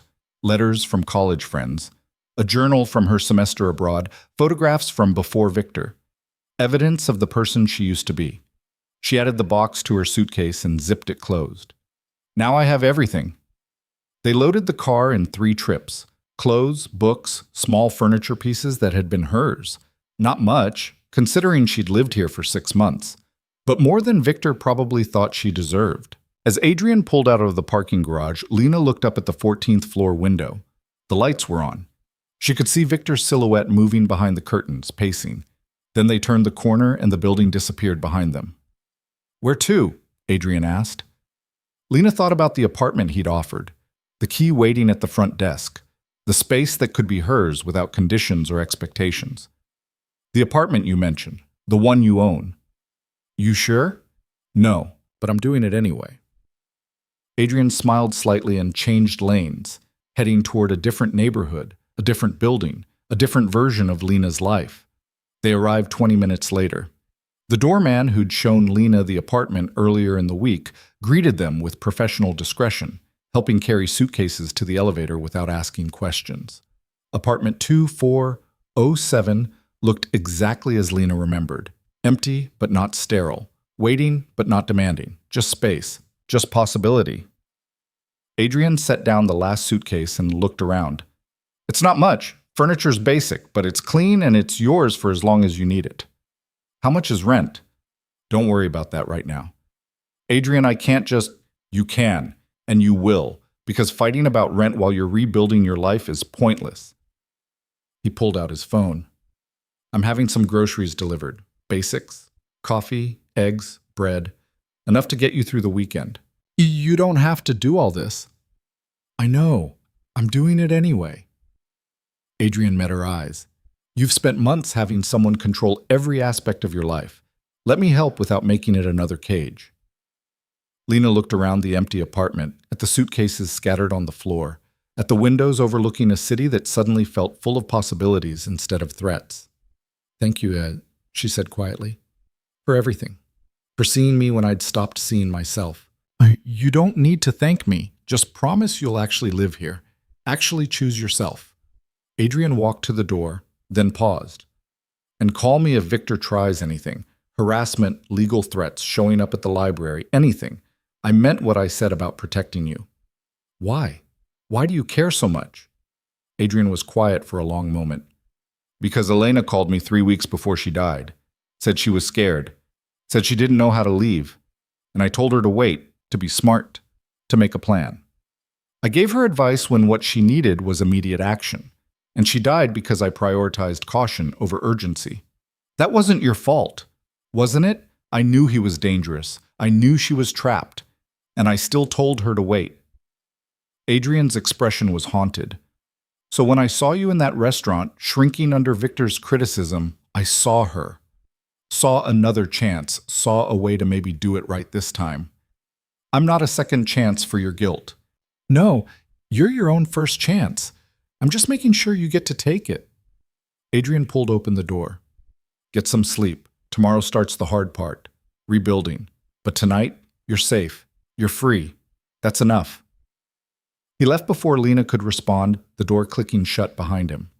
Lena stood alone in the silent apartment, surrounded by suitcases and possibility. Outside the windows, the city glittered, millions of lives being lived, millions of choices being made. Millions of people figuring it out as they went. She was one of them now, free to fail, free to struggle, free to be herself without permission. The thought was terrifying and exhilarating in equal measure. Her phone buzzed. A text from Victor. "You're going to regret this. Come back now and we can pretend this never happened." Lena deleted it without responding. Another text, seconds later. "I'm serious, Lena. You have until midnight. After that, I'm done trying to save you from yourself." She blocked his number. Then, because she could, because no one was telling her what to do or when to do it, Lena opened her suitcase and pulled out the journal she'd found in Victor's closet, the one from her semester abroad in Italy, when she'd been 21 and convinced she could do anything. She flipped through pages of cramped handwriting, reading about adventures and mistakes, and the fierce certainty of someone who hadn't learned to doubt themselves yet. On the last page, she'd written, "I think the secret to life is being brave enough to want things, not what you're supposed to want, not what looks good on paper, but what actually makes you feel alive."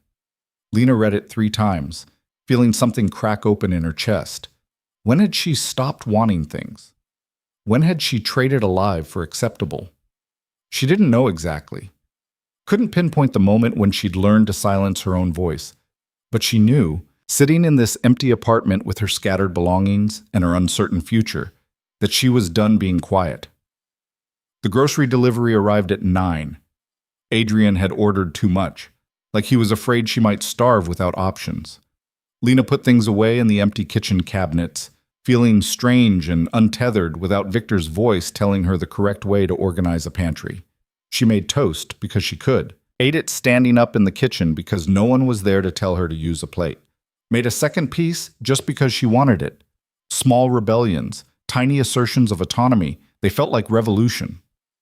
At 11, exhausted and wrung out, Lena unpacked one suitcase and made the bed with sheets Adrian had apparently had delivered earlier. They smelled like fabric softener and possibility. She climbed under the covers and stared at the ceiling, waiting for panic or regret or the crushing weight of having made a terrible mistake. But all she felt was tired.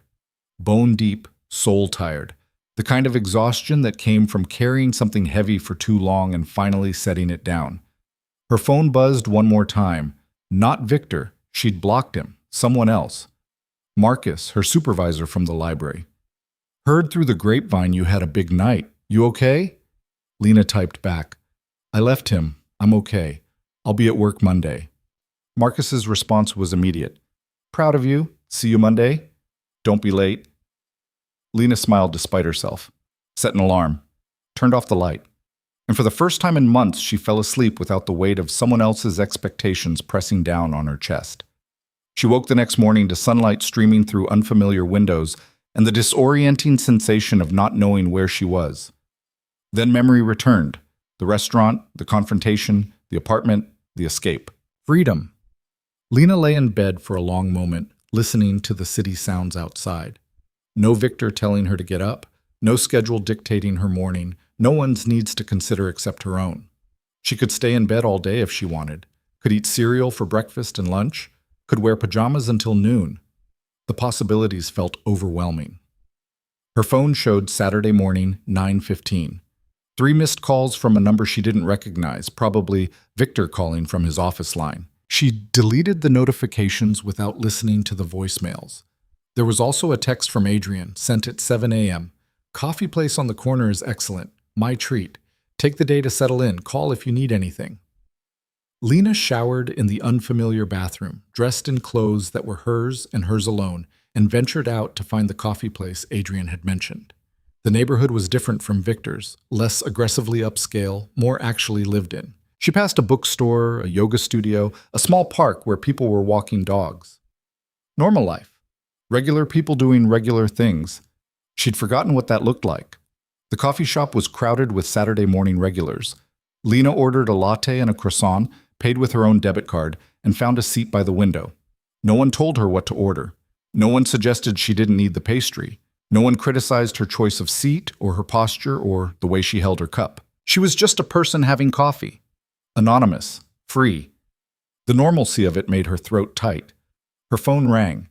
An unknown number but a local area code. Lena answered cautiously. Ms. Carter? A woman's voice, professional and warm.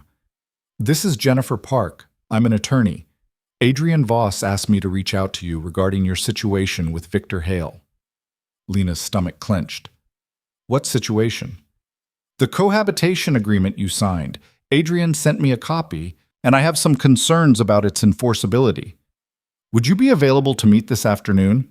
I'd like to review it with you. Make sure you understand your rights. I don't know if I can afford. Adrian's covering my retainer. This consultation is at no cost to you. A pause. He's concerned Mr. Hale might try to use that agreement to intimidate you. I'd like to make sure that doesn't happen.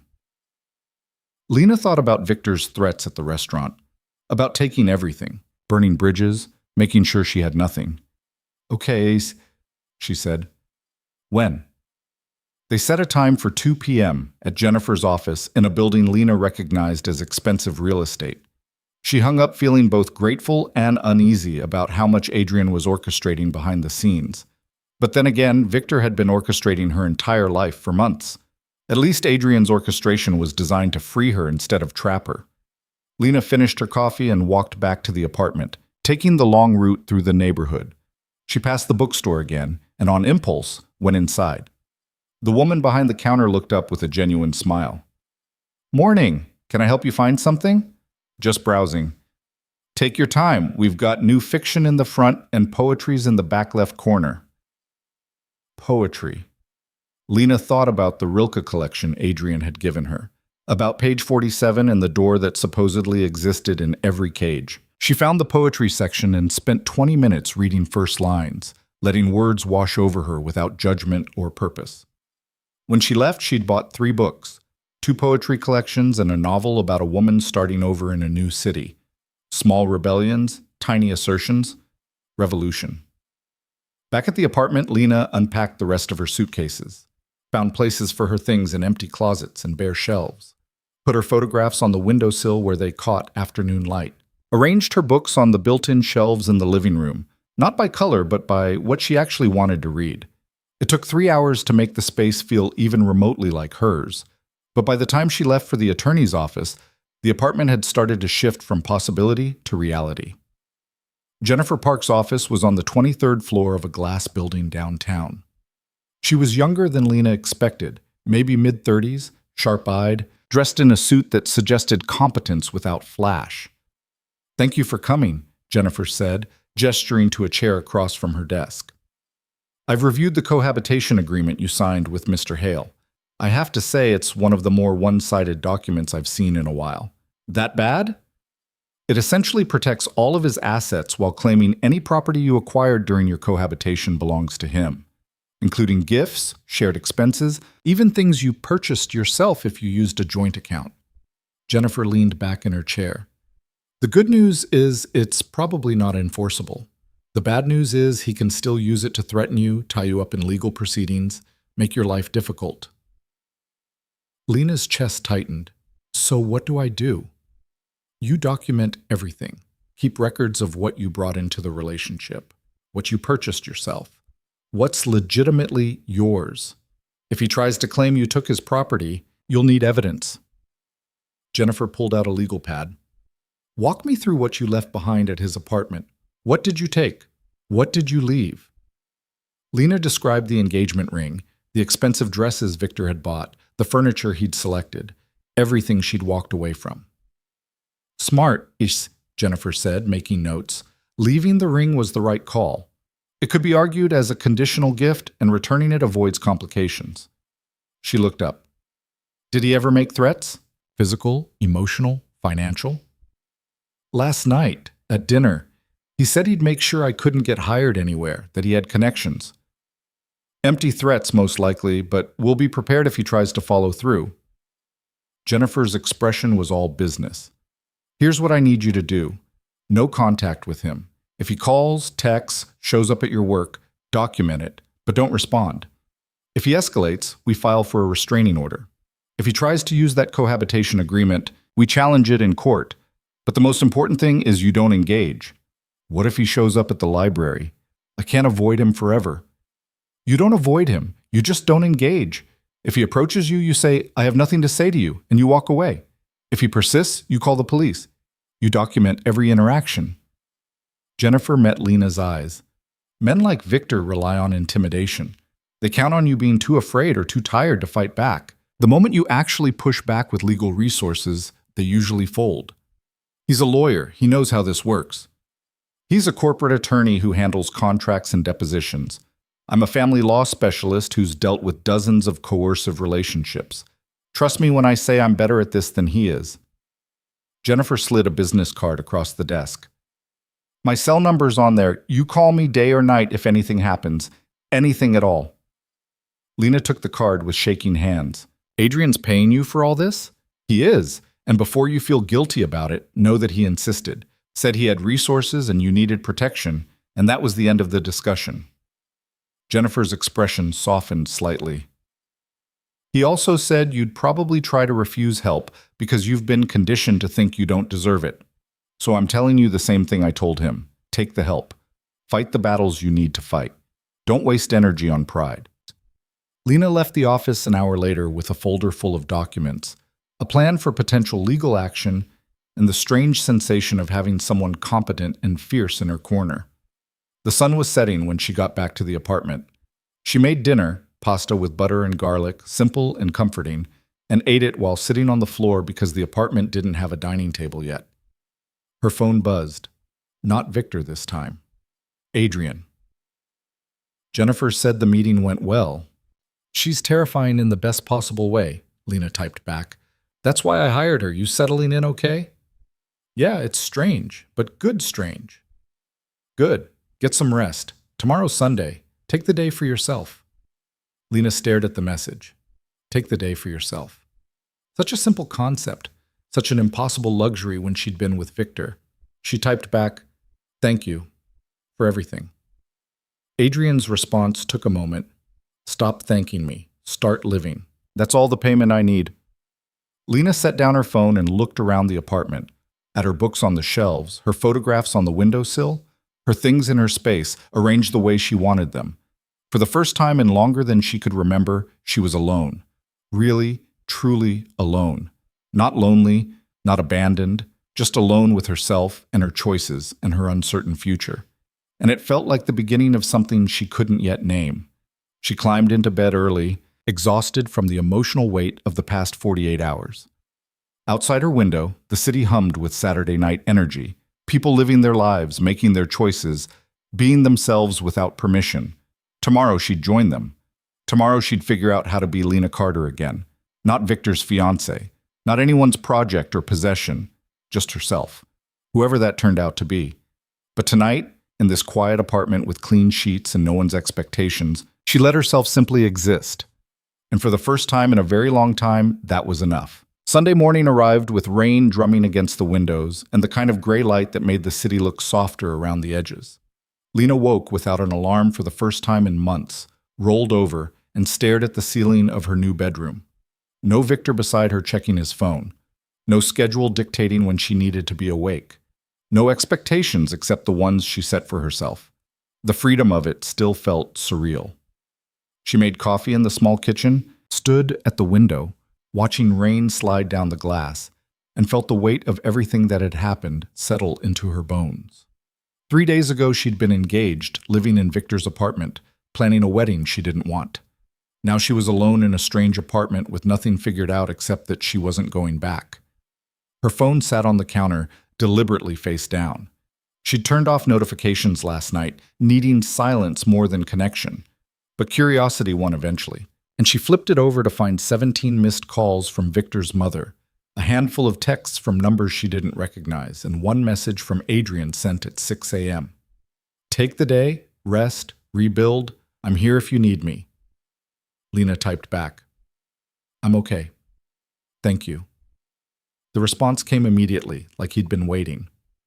Okay isn't good enough, but it's a start. She smiled despite herself, set down the phone, and tried to figure out what people did on Sundays when no one was telling them what to do. The answer, apparently, was nothing and everything. She read for an hour, unpacked another box, reorganized her books twice because she could, made eggs for lunch, and ate them standing at the counter. Took a shower that lasted 30 minutes because there was no one timing her water usage or complaining about steam. Small freedoms. Meaningless to anyone watching. Revolutionary to someone who'd forgotten they existed. Around 3 p.m., her phone rang. Not Victor or his mother. Marcus from the library. "Hey," he said when she answered. "Just checking in. You mentioned you'd be at work Monday, but wanted to make sure you're actually okay." "I'm okay." "That's what everyone says right before they fall apart." Marcus's voice was gentle. "I've been there, remember? The day after my wife left, I showed up to work like nothing happened. Lasted until noon before I had a breakdown in the storage closet." Lena laughed, despite the tightness in her chest. "I'm not going to break down in the storage closet." "Good, because we need that space for books, not emotions." A pause. "Seriously, though, you need time off. You take it. You need to talk. I'm around. You need anything else, you say so." "I need to work. I need normal." "Then normal it is. See you tomorrow at 9. Marcus hung up before Lena could thank him, which was probably intentional. The afternoon stretched into evening. Lena ordered Thai food, green curry, not pad Thai, and ate it while watching rain turn the city lights into watercolor smears. Her phone stayed quiet. No Victor, no Eleanor, no crisis demanding immediate attention. Just silence and the sound of rain and the strange peace of being alone with herself. She went to bed early, nervous about Monday in a way that felt both reasonable and ridiculous. It was just work, just the library, just her life continuing in the one place that had stayed constant through everything else. But it was also the first day of actually being the person she'd chosen to become. No safety net of Victor's approval, no fallback plan if independence turned out to be harder than she'd imagined. Just her, figuring it out. Monday morning came too fast and exactly on time. Lena dressed in clothes that were hers, jeans Victor had hated, a sweater he'd called frumpy, boots he'd said were too casual. She looked in the mirror and barely recognized the woman staring back. Not because she looked different, because she looked like herself. The library opened at 9. Lena arrived at 8:45, unlocked the side door with her key, and found Marcus already inside sorting through returned books. "You're early," he said without looking up. "So are you." "I'm always early. You're usually running late because Victor needed something." Marcus glanced at her. "No Victor this morning?" "No Victor ever again."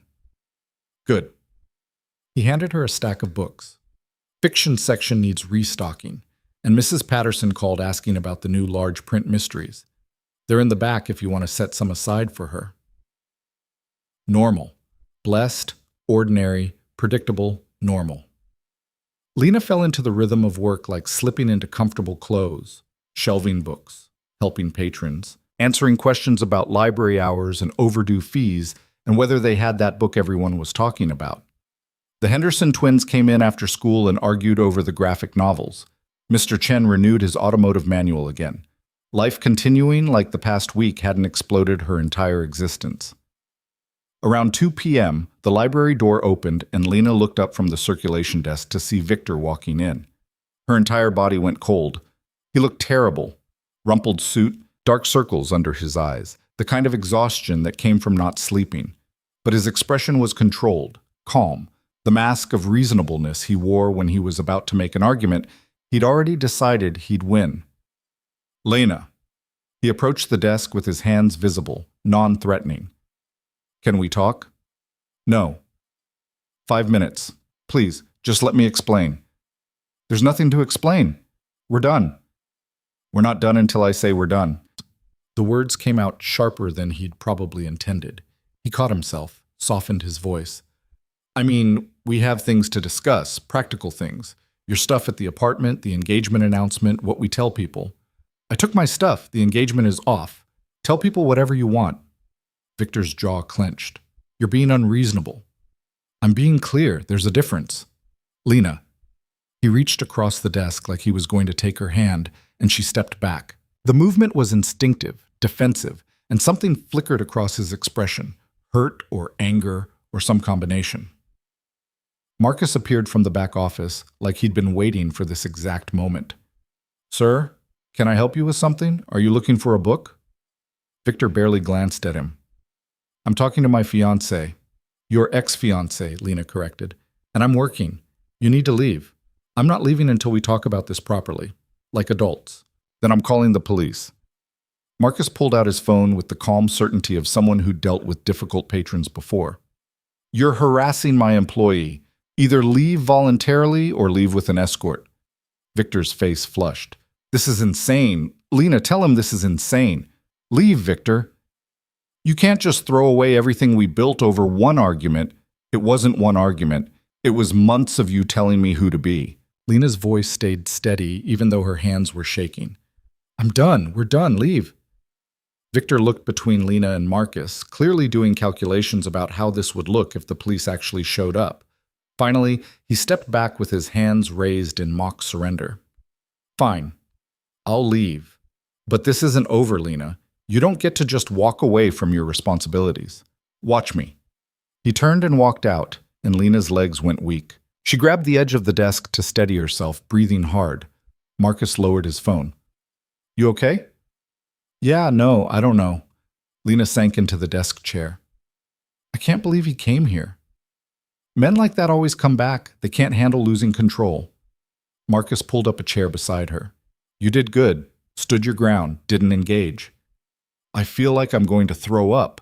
That's normal. Adrenaline crash. Marcus handed her a bottle of water from his desk drawer. Drink this. Breathe. And then we're going to document what just happened in case we need it later. They spent 20 minutes writing down everything, what Victor said, how he acted, the implicit threats wrapped in reasonable language. Marcus made copies, filed one with the library's incident reports, and gave one to Lena. Keep this. If he shows up again, we'll have a pattern. Marcus returned to sorting books like nothing had happened. And you might want to give your friend a heads up. The guy in the expensive suit, he seems like someone who'd want to know.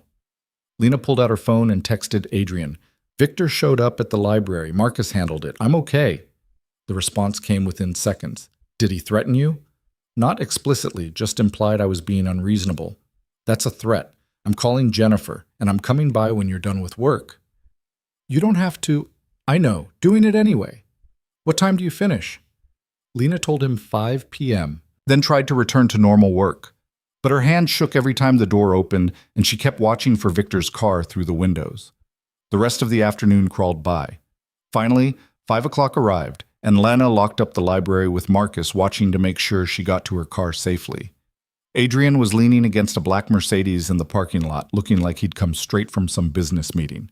He straightened when he saw her. You okay? Everyone keeps asking me that. Because you're not okay. You're just functional. Adrian opened the passenger door of his car. Get in. We're going somewhere. Where? Does it matter? Lena thought about going back to the empty apartment, about sitting alone with her thoughts and her fear that Victor would show up there too. No, I guess it doesn't. She climbed in, and Adrian drove through the city without explanation. 20 minutes later, they pulled up outside an upscale restaurant, not the one where they'd first met, but similar energy. Quiet, expensive, the kind of place where serious conversations happened. I'm not dressed for this, Lena said, looking down at her jeans and sweater. You're fine. Come on. Inside, the host greeted Adrian by name and led them to a private table in the back. Lena waited until they were seated before asking, What are we doing here? Having dinner, talking, making sure you're actually processing what happened instead of just surviving it. Adrian ordered wine without asking if she wanted it, then seemed to catch himself. Sorry, do you want wine? Or something else? The self-correction was so unlike Victor that Lena almost laughed. Wine is fine.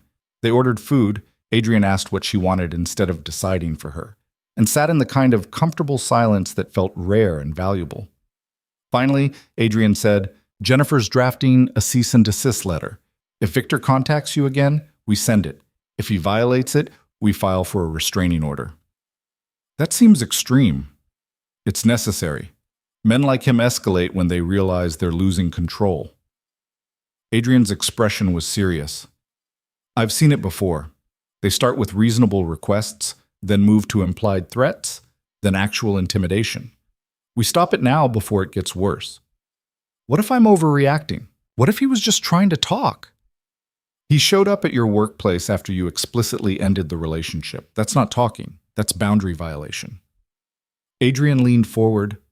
Lena, you need to stop second-guessing yourself. Stop wondering if you're being too harsh or too sensitive. Victor spent months conditioning you to doubt your own judgment. Don't let him win even after you've left. The words hit harder than they should have. I don't know how to trust myself anymore. Then trust me until you remember how. Adrian's voice was gentle but firm. I'm telling you that what he did today was wrong, that your reaction was appropriate, that leaving him was the right choice. You don't have to believe it yet. Just don't talk yourself out of it. The wine arrived. Lena took a long drink and felt some of the tension in her shoulders ease. Tell me about Elena, she said suddenly. Your sister. What was she like? Adrian was quiet for a long moment. Brilliant, stubborn, convinced she could fix anything with enough effort. He stared into his wine glass. She was a surgeon, trauma specialist, saved lives every day. But she couldn't save herself. What happened? Really? Her husband was a professor, charismatic, well-liked, the kind of man everyone thought was perfect. But behind closed doors, he was controlling, isolated her from friends, criticized her career, made her feel like she was crazy for being unhappy. Adrian's jaw tightened. She called me 3 weeks before she died. Said she was thinking about leaving. I told her to document everything, get a lawyer, do it legally and carefully. I thought I was protecting her. You were trying to help. I was prioritizing process over urgency. I should have told her to leave immediately, should have picked her up that night and driven her somewhere safe. Instead, I gave her a timeline and a plan, and her husband found out she was planning to leave. Adrian met Lena's eyes. He pushed her down the stairs in their home, claimed it was an accident. The police believed him because he was composed and devastated, and she had a history of being unstable, his word for her being unhappy in an abusive marriage. Lena's throat tightened. I'm so sorry. Don't be sorry, just don't make her mistakes. Don't wait. Don't give Victor chances to manipulate the narrative. And don't ever think you're overreacting when your instincts tell you something's wrong. Their food arrived, and they ate in silence for a while. Then Lena asked, What do you actually do? For work? You've never really said. Adrian smiled slightly. I solve problems. For people who can't solve them themselves. That's not an answer. It's the only one you need right now. He set down his fork. But if you're asking whether I'm legitimate or dangerous, the answer is both. I operate in spaces where the law is too slow or too corrupt to help. I have resources, I have connections, and I use them to level playing fields that are fundamentally unfair. That sounds like vigilante justice. It sounds like what happens when the system fails people who need it. Adrian's expression was unreadable. Elena couldn't get help from the police.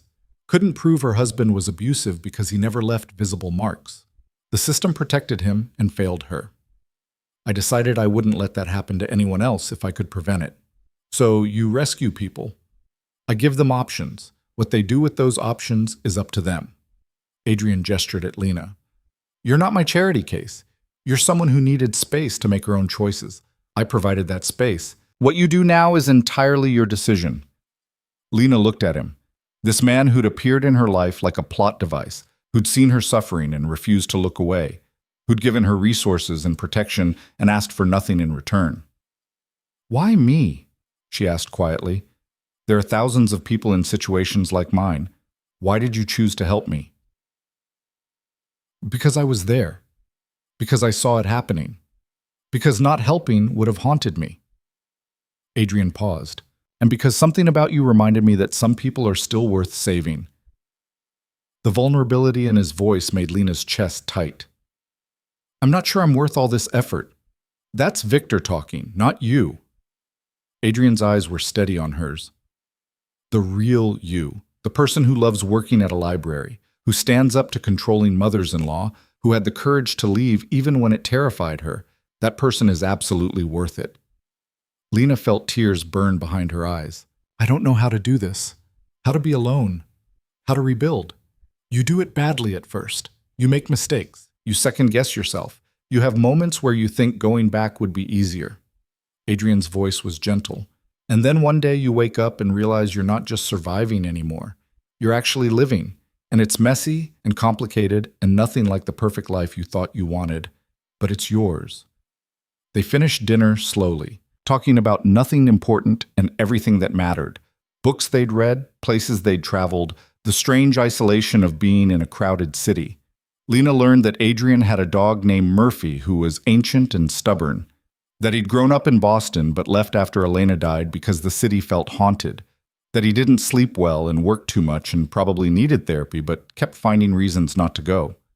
He was human, flawed, carrying his own damage while trying to prevent others from accumulating theirs. By the time they left the restaurant, it was past 9, and the city had settled into its nighttime rhythm. Adrian drove Lena back to her apartment, parked in the visitor's lot, and walked her to the building entrance. "Thank you," Lena said, "for dinner, for listening, for everything." "Stop thanking me." "I don't know what else to say." Adrian smiled slightly. "Say you'll be okay. That's all I need to hear." "I'll be okay," Lena said, and for the first time she almost believed it. "Good." Adrian turned to leave, then paused. "Lena, if Victor contacts you again, any contact at all, you tell me immediately. Don't try to handle it yourself. Don't give him chances to get in your head." "I won't. I mean it. Men like him are dangerous when they're losing. Don't underestimate what he might do." The seriousness in Adrian's voice sent a chill through her. "You think he'll actually do something?" "I think he's unpredictable. And unpredictable men in positions of power are always a risk." Adrian met her eyes.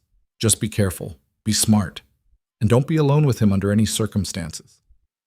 Lena nodded, and Adrian left without saying goodbye. She watched his taillights disappear into the city traffic, then rode the elevator to the 24th floor, feeling both protected and terrified by how much she'd come to depend on a man she barely knew. The apartment was dark and quiet when she let herself in. Lena turned on lights, locked the door, and stood in the middle of the living room feeling the weight of everything pressing down. She was free. She'd escaped. She'd chosen herself. So why did it still feel so hard? Her phone buzzed. A text from an unknown number. "You made a mistake leaving me. I'm giving you one more chance to fix this before I make things very difficult for you. Victor," texting from a number she hadn't blocked yet. Lena's hands shook as she screenshotted the message and forwarded it to Adrian and Jennifer. Then she blocked the new number and sat down on the floor with her back against the couch. Adrian's response came immediately. "Don't respond. Don't engage. I'm handling it." Jennifer's was equally fast. "This is evidence. Save everything. I'm drafting the cease and desist tonight." Lena sat in the quiet apartment, surrounded by evidence of her new life, and tried not to think about how Victor was somewhere in the same city, angry and unpredictable, and possibly dangerous. She thought about calling Adrian, asking him to come back, admitting she was scared, but that felt like weakness, like proving Victor right about her being unable to handle things alone. Instead, she took a shower, made tea she didn't drink, and climbed into bed with her phone on the nightstand and the bedroom door locked. Sleep came eventually, restless and full of dreams about cages with doors that led to other cages. The week that followed established a new rhythm. Work at the library during the day, evenings in the apartment trying to figure out what normal looked like. Victor didn't show up again in person, but the text messages continued from new numbers, sometimes pleading, sometimes angry, always manipulative. Lena forwarded each one to Jennifer and blocked each number. By Thursday, there were enough messages to establish a clear pattern of harassment. Friday afternoon, Jennifer called. "The cease and desist was delivered this morning. Victor's firm received it at 9 a.m. If he contacts you again, we file for a restraining order." What if he ignores it? Then he's in violation and faces legal consequences. Most people stop when they realize there are actual repercussions. Jennifer paused. "How are you holding up?" "I'm okay." That word again.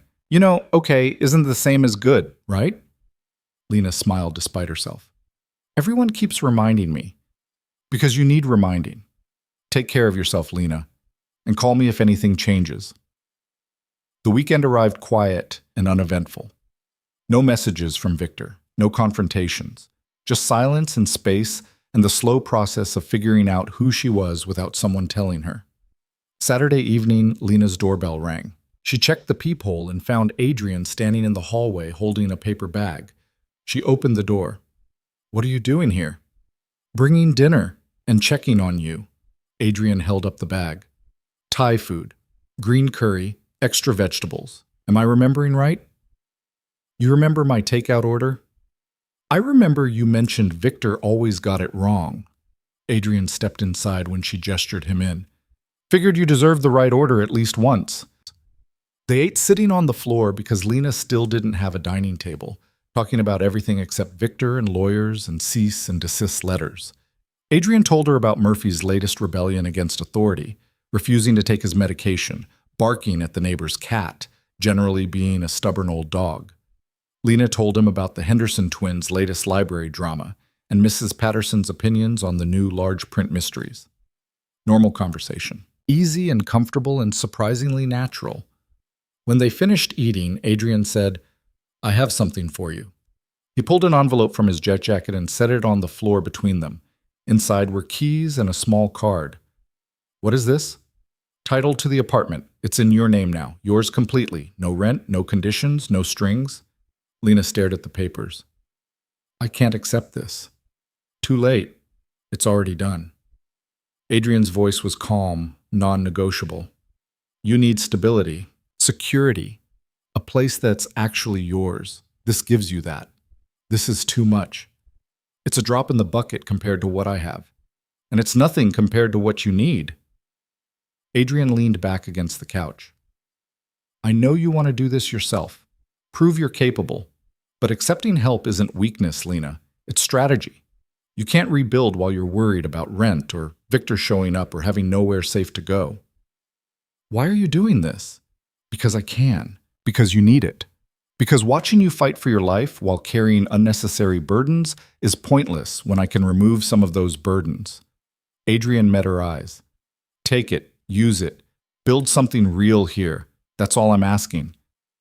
Lena held the papers with shaking hands. A home. Actually hers. No landlord, no lease, no contingencies. "I don't know how to thank you." "Don't. Just live here. Be happy. That's thanks enough." They sat in silence for a while, and Lena felt something shift between them. Not romantic exactly, though there was attraction humming underneath everything. Something deeper.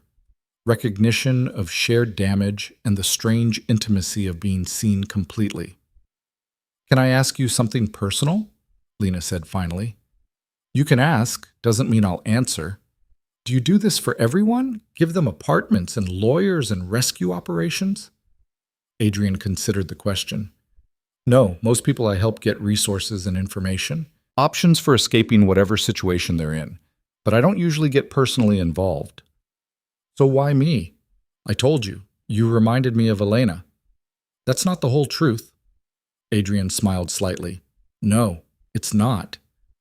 He stood and walked to the window, looking out at the city lights. "The truth is, I saw something in you that first night. Not vulnerability or weakness. Something else. Strength you'd forgotten you had. And I thought if I could just remove enough obstacles, you'd remember how to use it. And have I? You left Victor. You stood up to his mother. You kept your job. You're building a life on your own terms." Adrian turned back to her. "Yeah, you've remembered." Lena joined him at the window, standing close enough that she could feel the warmth of him. "I'm still scared most of the time." "Scared means you're paying attention. It's not a weakness.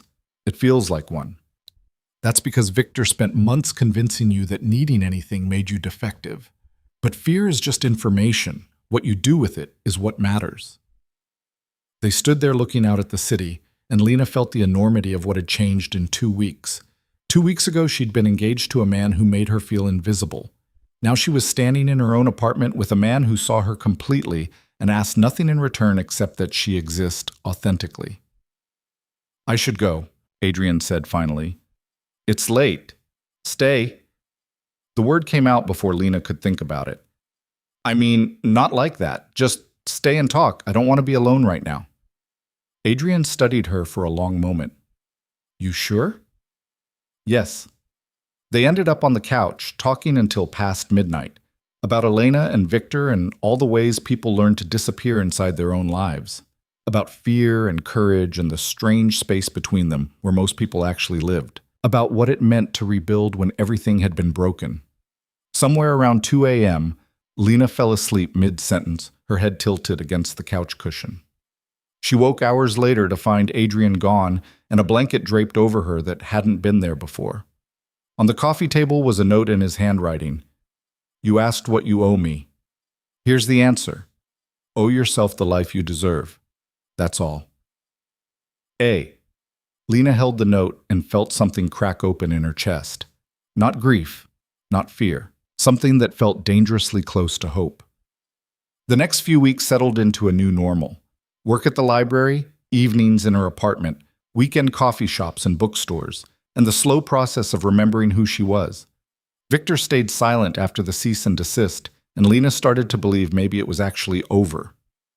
Then, 3 weeks after she'd left him, Eleanor Hale showed up at the library. It was a Tuesday afternoon, quiet except for Mr. Chen and his automotive manual. Eleanor walked in like she owned the place, all designer clothes and disapproval, and approached the circulation desk with the same expression she'd worn the last time. "We need to talk," Eleanor said without preamble. "No, we don't." "Yes, we do. About what you've done to my son." Lena kept her voice steady.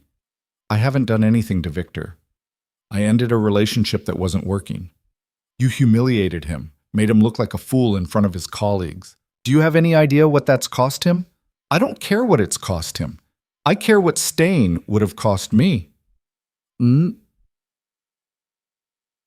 Eleanor's expression hardened. "You ungrateful little—" She caught herself, smoothed her features. "Victor gave you everything, a home, a future, a place in society, and you threw it away because you had some kind of emotional breakdown." "I had clarity. There's a difference." "Clarity?" Eleanor laughed sharply. "You call running off with some stranger clarity? You call destroying your future clarity? I call choosing myself clarity. I call refusing to be controlled clarity. I call leaving before I completely disappeared clarity. You're being dramatic. Victor never controlled you. He guided you, helped you be better. He tried to make me someone I'm not, someone who existed to make him look good." Lena's hands gripped the edge of the desk. "And you helped him do it. You scheduled my life, chose my clothes, decided my career wasn't good enough. You both treated me like a project instead of a person." Eleanor's face flushed. "How dare you? No, how dare you come to my workplace and harass me about choices that are mine to make?" Lena's voice rose slightly. "I don't owe Victor anything. I don't owe you anything, and I'm done being made to feel guilty for choosing myself. You'll regret this. Both of you will." Eleanor's voice went cold. "Victor has resources, connections. He'll make sure you—" "Make sure I what?" Adrian's voice cut through the library like a knife. Lena turned to find him standing near the entrance, and relief flooded through her. She hadn't called him, hadn't known he was coming, but there he was anyway, like he'd sensed she needed backup. Eleanor turned, recognition flickering across her face. "You. The man from before. Adrian Voss. And you're making threats in a public library, which seems unwise." Adrian crossed to the desk with controlled purpose. "I believe Lena asked you to leave. This is none of your concern. It became my concern the moment you started harassing someone under my protection." Adrian's voice was deadly calm. "You have two choices. Leave now, quietly, or leave in a few minutes when the police escort you out for trespassing." Eleanor looked between them, clearly calculating whether escalation was worth it. Finally, she drew herself up with offended dignity. "This isn't over," she said to Lena. "Yes," Adrian said flatly. "It is. And if either you or your son contacts Lena again, you'll discover exactly how quickly I can dismantle Victor's career and your social standing. I have resources too, Eleanor. Mine are significantly more effective than yours." The threat hung in the air, clear and undeniable. Eleanor left without another word, and Lena's legs went weak. Marcus appeared from the back office. "I'm starting to think we need a restraining order against the whole family." "Already in progress," Adrian said. He looked at Lena. "You okay?" "Yeah, thanks for—" She gestured vaguely. How did you know she was here? I didn't. I was bringing you lunch. He held up a bag Lena hadn't noticed. Good timing, apparently. Marcus cleared his throat. I'm going to go reshelve some books and pretend I didn't hear any of that. Lena, take your lunch break. He disappeared into the stacks, and Adrian handed Lena the bag. Come on, let's go outside for a minute. They sat on a bench near the library's entrance, and Lena ate a sandwich she didn't really taste while Adrian made calls to Jennifer about adding Eleanor to the restraining order petition. They're getting desperate, he said when he hung up. Which means they're losing. People who are winning don't show up at libraries making vague threats. Or maybe they're just getting started. No, they're finished. They just don't know it yet. Adrian's expression was certain. Jennifer's filing the restraining order tomorrow, against both Victor and Eleanor. If either of them comes near you, they'll be arrested. What if that makes things worse? It won't. Bullies rely on intimidation. The moment there are actual consequences, they fold. Adrian looked at her. Trust me, I've seen this pattern dozens of times. They're done. Lena wanted to believe him. Wanted to trust that the nightmare was actually ending instead of just evolving into something worse. I'm tired, she said quietly. Tired of fighting. Tired of looking over my shoulder. Tired of being scared. I know, but you're almost through it. Adrian's voice was gentle. Just a little bit longer. Then you get to actually start living. What if I don't remember how? Then you learn, like everything else. He stood and offered his hand. Come on, finish your shift. Then we're getting dinner somewhere nice and expensive, and you're going to practice wanting things without apologizing for it. Lena took his hand and let him pull her to her feet. You don't have to keep taking care of me. I know, want to anyway. They walked back into the library together, and Lena finished her shift with the kind of quiet determination that felt like progress. When 5 o'clock arrived, Adrian was waiting in the parking lot like he'd promised.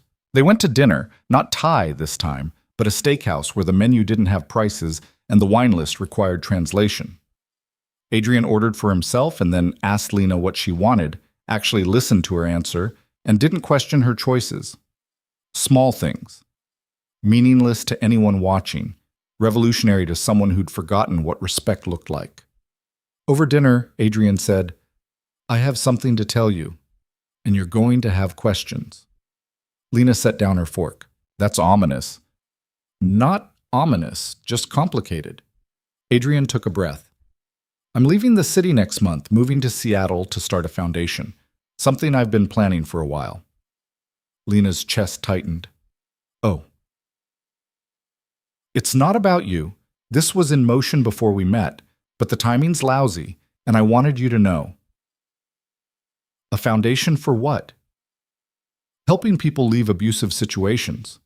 Legal resources, housing, protection, the kind of support Elena needed and couldn't find. Adrian met her eyes. After she died, I spent years being angry. At her husband, at the system, at myself. The foundation is me channeling that into something useful. That's incredible. It's necessary. Too many people fall through the cracks. He paused. But it means I won't be here, in the city, available if you need backup. Lena understood what he wasn't saying. You've been my safety net. I've been your temporary support system. But you don't need me anymore. You've got Jennifer for legal issues. You've got the apartment. You've got your job and your independence and your life back. Adrian's voice was steady. You're going to be fine without me. What if I don't want to be without you? The words hung between them, heavier than Lena had intended. Adrian was quiet for a long moment. What are you asking? I don't know. Lena struggled to articulate something she barely understood herself. You've been there for every hard moment, every crisis, every time I needed someone to remind me I wasn't crazy. And now you're leaving, and I feel like I'm losing the one person who actually sees me. I see you, but I'm not the only one who will. Adrian reached across the table and took her hand. You're going to build a life here. Make friends who aren't controlled by Victor. Find people who appreciate you for who you actually are. You don't need me to validate your existence. But what if I want you to stay anyway? Oh, want and need are different things. Adrian's thumb traced circles on her palm. I think you're confusing gratitude with something else. And that's normal. I helped you escape. That creates intensity that feels like connection, but it's not the same as actually knowing someone. So we don't know each other? We know pieces, crisis versions, who we are under pressure. Adrian's expression was soft. But you don't know who I am on a normal Tuesday. I don't know how you take your coffee or what you do on Saturday mornings or whether you're a morning person. We've only ever existed in emergency mode. Lena pulled her hand back. You're saying this whole thing has been you playing hero and me playing victim. No, I'm saying we've been two people helping each other through trauma. Mine old, yours current, and that's valuable. But it's not the foundation for whatever you think you're asking for. What do you think I'm asking for? Adrian smiled sadly. I think you're asking me to be the next person who makes decisions for you. Different decisions than Victor, better decisions, but still external validation instead of internal certainty. The accuracy stung. That's not fair. It's completely fair, and it's completely understandable. Adrian's voice was gentle. You just escaped one cage. Don't climb into another one, even if this one's prettier. They finished dinner in heavy silence. Adrian paid the bill and drove Lena back to her apartment without either of them speaking. At the building entrance, he finally said, I'm not abandoning you. I'm giving you space to figure out who you are without someone else's presence defining it. That's the whole point of everything we've done. When do you leave? 4 weeks, but I'll still be available by phone. And Jennifer will be here if you need legal support. And you have Marcus at the library and a whole life you're building that has nothing to do with me. What if Victor comes back? He won't. The restraining order will be in place by Friday. If he violates it, he goes to jail. He's too concerned with his reputation to risk that. Adrian touched her face gently. You're safe, Lena. You're free. Now you just have to learn how to live like it. He left before she could respond, and Lena rode the elevator to her apartment feeling hollowed out and confused. She'd been so focused on escaping Victor that she hadn't thought about what came after escape, hadn't planned for the vast emptiness of freedom or the terrifying responsibility of making every decision for herself. Adrian was right. She'd been using him as a crutch, a safety net, a substitute for the confidence she hadn't rebuilt yet. But being right didn't make it hurt less. The restraining order was approved on Friday. Jennifer called with the news that both Victor and Eleanor were legally prohibited from contacting Lena or coming within 500 feet of her home or workplace. How long does it last? Lena asked. 1 year, renewable if needed. But honestly, I don't think you'll need to renew it. Victor's firm is already distancing themselves from him. Turns out threatening your ex-fiancé while your company's under ethics review isn't great for your career. Ethics review? Adrian's investigator found some interesting things. Mishandled client funds, falsified billable hours, a few complaints that were quietly settled. Nothing criminal, but enough to make the partners nervous. Jennifer sounded satisfied. Victor's not going to risk his career over you. He's already moved on to damage control. After hanging up, Lena sat in her apartment and processed the information. It was over. Actually over. Victor couldn't contact her, couldn't threaten her, couldn't control any aspect of her life. She was free. The realization felt both enormous and anticlimactic. Over the next 2 weeks, Lena slowly started building a life that was actually hers. She took the extra hours at the library Marcus offered, joined a book club that met at a coffee shop near her apartment, started saying yes to invitations instead of automatically checking whether Victor would approve. Small steps, tiny assertions of autonomy. Adrian was still in the city, but increasingly absent, wrapping up his affairs before the move to Seattle. They texted occasionally, checking in, sharing small updates, but the intensity of those first weeks had faded into something quieter, something that felt like friendship instead of rescue operation. 3 days before Adrian was scheduled to leave, he called. Can I come by? I have something for you. Lena said yes, and an hour later he was at her door with a folder. What is this? She asked as he handed it to her. Information on the foundation. How to contact us if you ever need help or know someone who does. And this.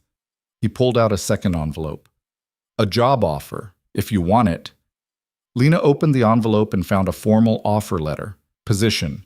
Community Outreach Coordinator. Location. Seattle. Salary, more than she'd ever imagined making. You're offering me a job? I'm offering you an option. If you want to stay here, keep the library position, build your life in this city. That's perfect. But if you want something different, something that uses your skills in a bigger way, this is available. Adrian's expression was carefully neutral. No pressure, no expectations, just an option. Lena stared at the offer letter. Why? Because you're good with people. Because you understand what it's like to need help and not know where to find it. Because the foundation needs someone who actually cares instead of someone just collecting a paycheck. He paused. And because I think you're capable of more than you've given yourself credit for. This feels like charity. It's a job, with a salary and responsibilities and performance reviews.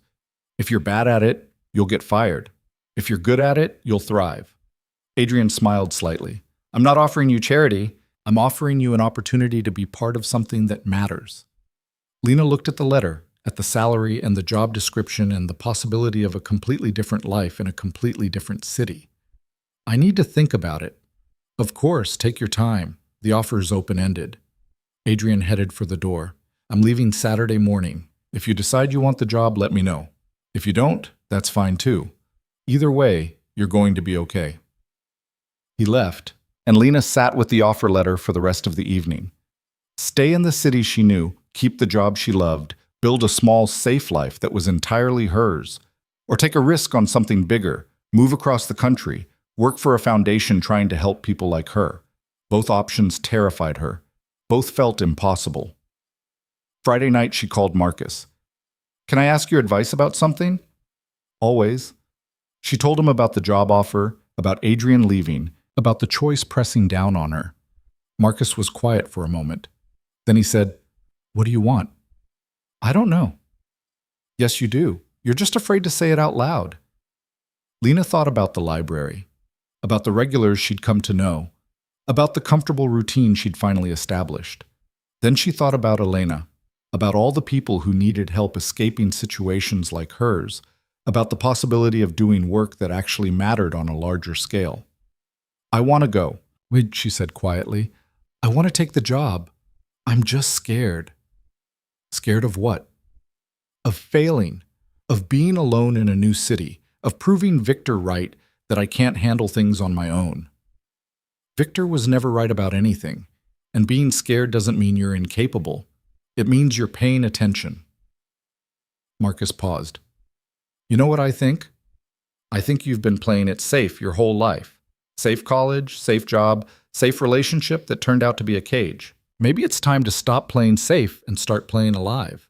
That sounds like something Adrian would say. Then maybe Adrian's smarter than I gave him credit for. Marcus's voice was warm. Whatever you decide, you'll be okay, but don't choose based on fear. Choose based on what you actually want. Lena hung up and looked around her apartment, at the space Adrian had given her, at the books on her shelves, at the life she'd started building. It was safe, comfortable, exactly what she'd needed 3 weeks ago. But she didn't need safe anymore. She needed to find out who she could become without fear dictating every choice. Saturday morning, Lena showed up at Adrian's building at 6 a.m. with a suitcase and the signed offer letter. He opened the door looking surprised. You're here. I'm taking the job, if the offer's still open. It's open. Adrian studied her. You sure about this? No, but I'm doing it anyway. Lena smiled. Someone once told me that being scared just means you're paying attention. Figured it was time to stop letting fear make my decisions. Adrian smiled, real and warm and proud. Good. Murphy's going to love you. Fair warning. He's a terrible judge of character and will probably think you're amazing immediately. I can live with that. They loaded her suitcase into Adrian's car alongside his own bags, and Lena took one last look at the city she was leaving behind, at the library where she'd found herself, at the apartment where she'd learned to be alone, at the cage she'd escaped and the person she'd been before she remembered she had a choice. Then she climbed into the passenger seat and didn't look back. The drive to Seattle took 3 days. They stopped at roadside diners and cheap motels and talked about everything except what they were doing or what it meant. Adrian told her about the foundation's plans, the people they'd already helped, the systems they were trying to change. Lena told him about the book club she was leaving, about Mrs. Patterson's opinions on romance novels, about the Henderson twins' ongoing graphic novel wars. They existed in the space between emergency and normal, figuring out who they were to each other when crisis wasn't defining their relationship. And slowly, carefully, they became something that felt like actual friends. On the third day, they arrived in Seattle to rain and gray skies in a city that felt nothing like the one Lena had left.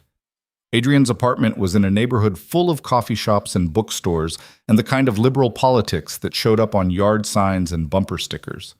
The foundation office was in a converted warehouse downtown, open floor plan, glass walls, a staff of 12 people who all looked up when Lena walked in behind Adrian. "Everyone," Adrian said, "this is Lena Carter, our new community outreach coordinator. She starts Monday." The team welcomed her with the kind of genuine warmth that suggested they were all there for the same reason, because they'd survived something or lost someone and decided to turn that pain into purpose. Lena's apartment was 3 blocks from the office, Adrian's doing, though he claimed it was just practical. She spent the weekend unpacking and exploring the neighborhood and trying not to panic about starting a job she had no idea how to do. Monday morning arrived with more rain. Lena walked to the office at 8:30 and found Adrian already there, coffee in hand. "Ready?" he asked. "Terrified." "Good. Terrified means you care." He handed her a folder. "Your first assignment. Woman in Spokane trying to leave an abusive marriage. Needs legal resources, temporary housing, and someone to talk her through the process. Think you can handle it?" Lena took the folder and looked at the intake form. At the woman's story that was different in details but the same in structure as her own. At the opportunity to be for someone else what Adrian had been for her. "Yeah," she said, "I can handle it." And she did. That first week, then the next, then the month that followed. She talked to women leaving dangerous situations, connected them with lawyers and housing and protection. She learned the systems and the loopholes and how to fight for people who'd forgotten they were worth fighting for. She was good at it. Better than good. Natural. 2 months in, Adrian stopped by her desk with coffee and a slight smile. "You're thriving." "I'm surviving." "No, you're past surviving. You're actually living." He set the coffee down. "I'm proud of you." "For what?"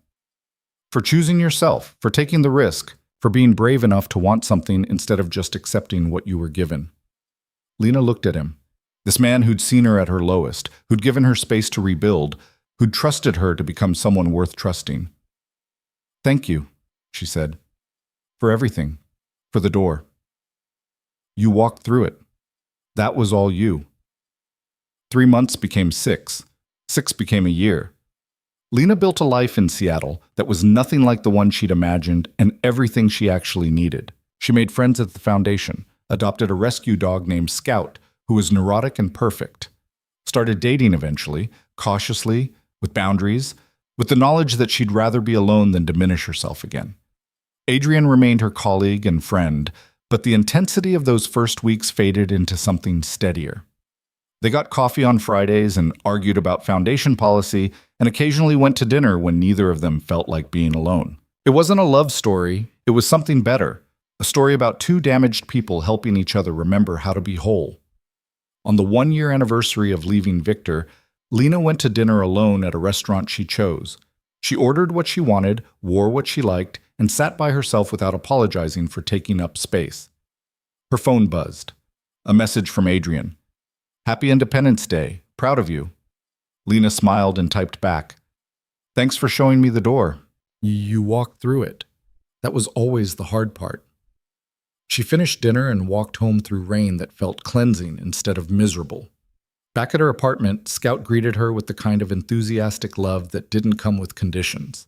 Lena changed into comfortable clothes, made tea, and sat by the window watching the city lights reflect on wet pavement.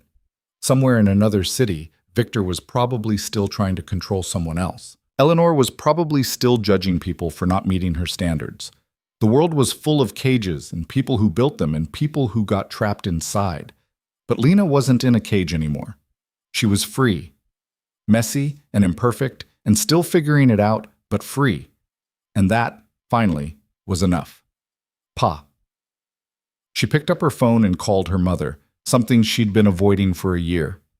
The conversation was awkward at first, full of unspoken recriminations about the broken engagement and the life Lena had rejected. But then her mother said, "You sound different, happier." "I am." "Good. That's all I ever wanted, for you to be happy." It wasn't true. Her mother had wanted her to be married, to be settled, to be safe in all the ways that looked good from the outside. But Lena let her believe it anyway.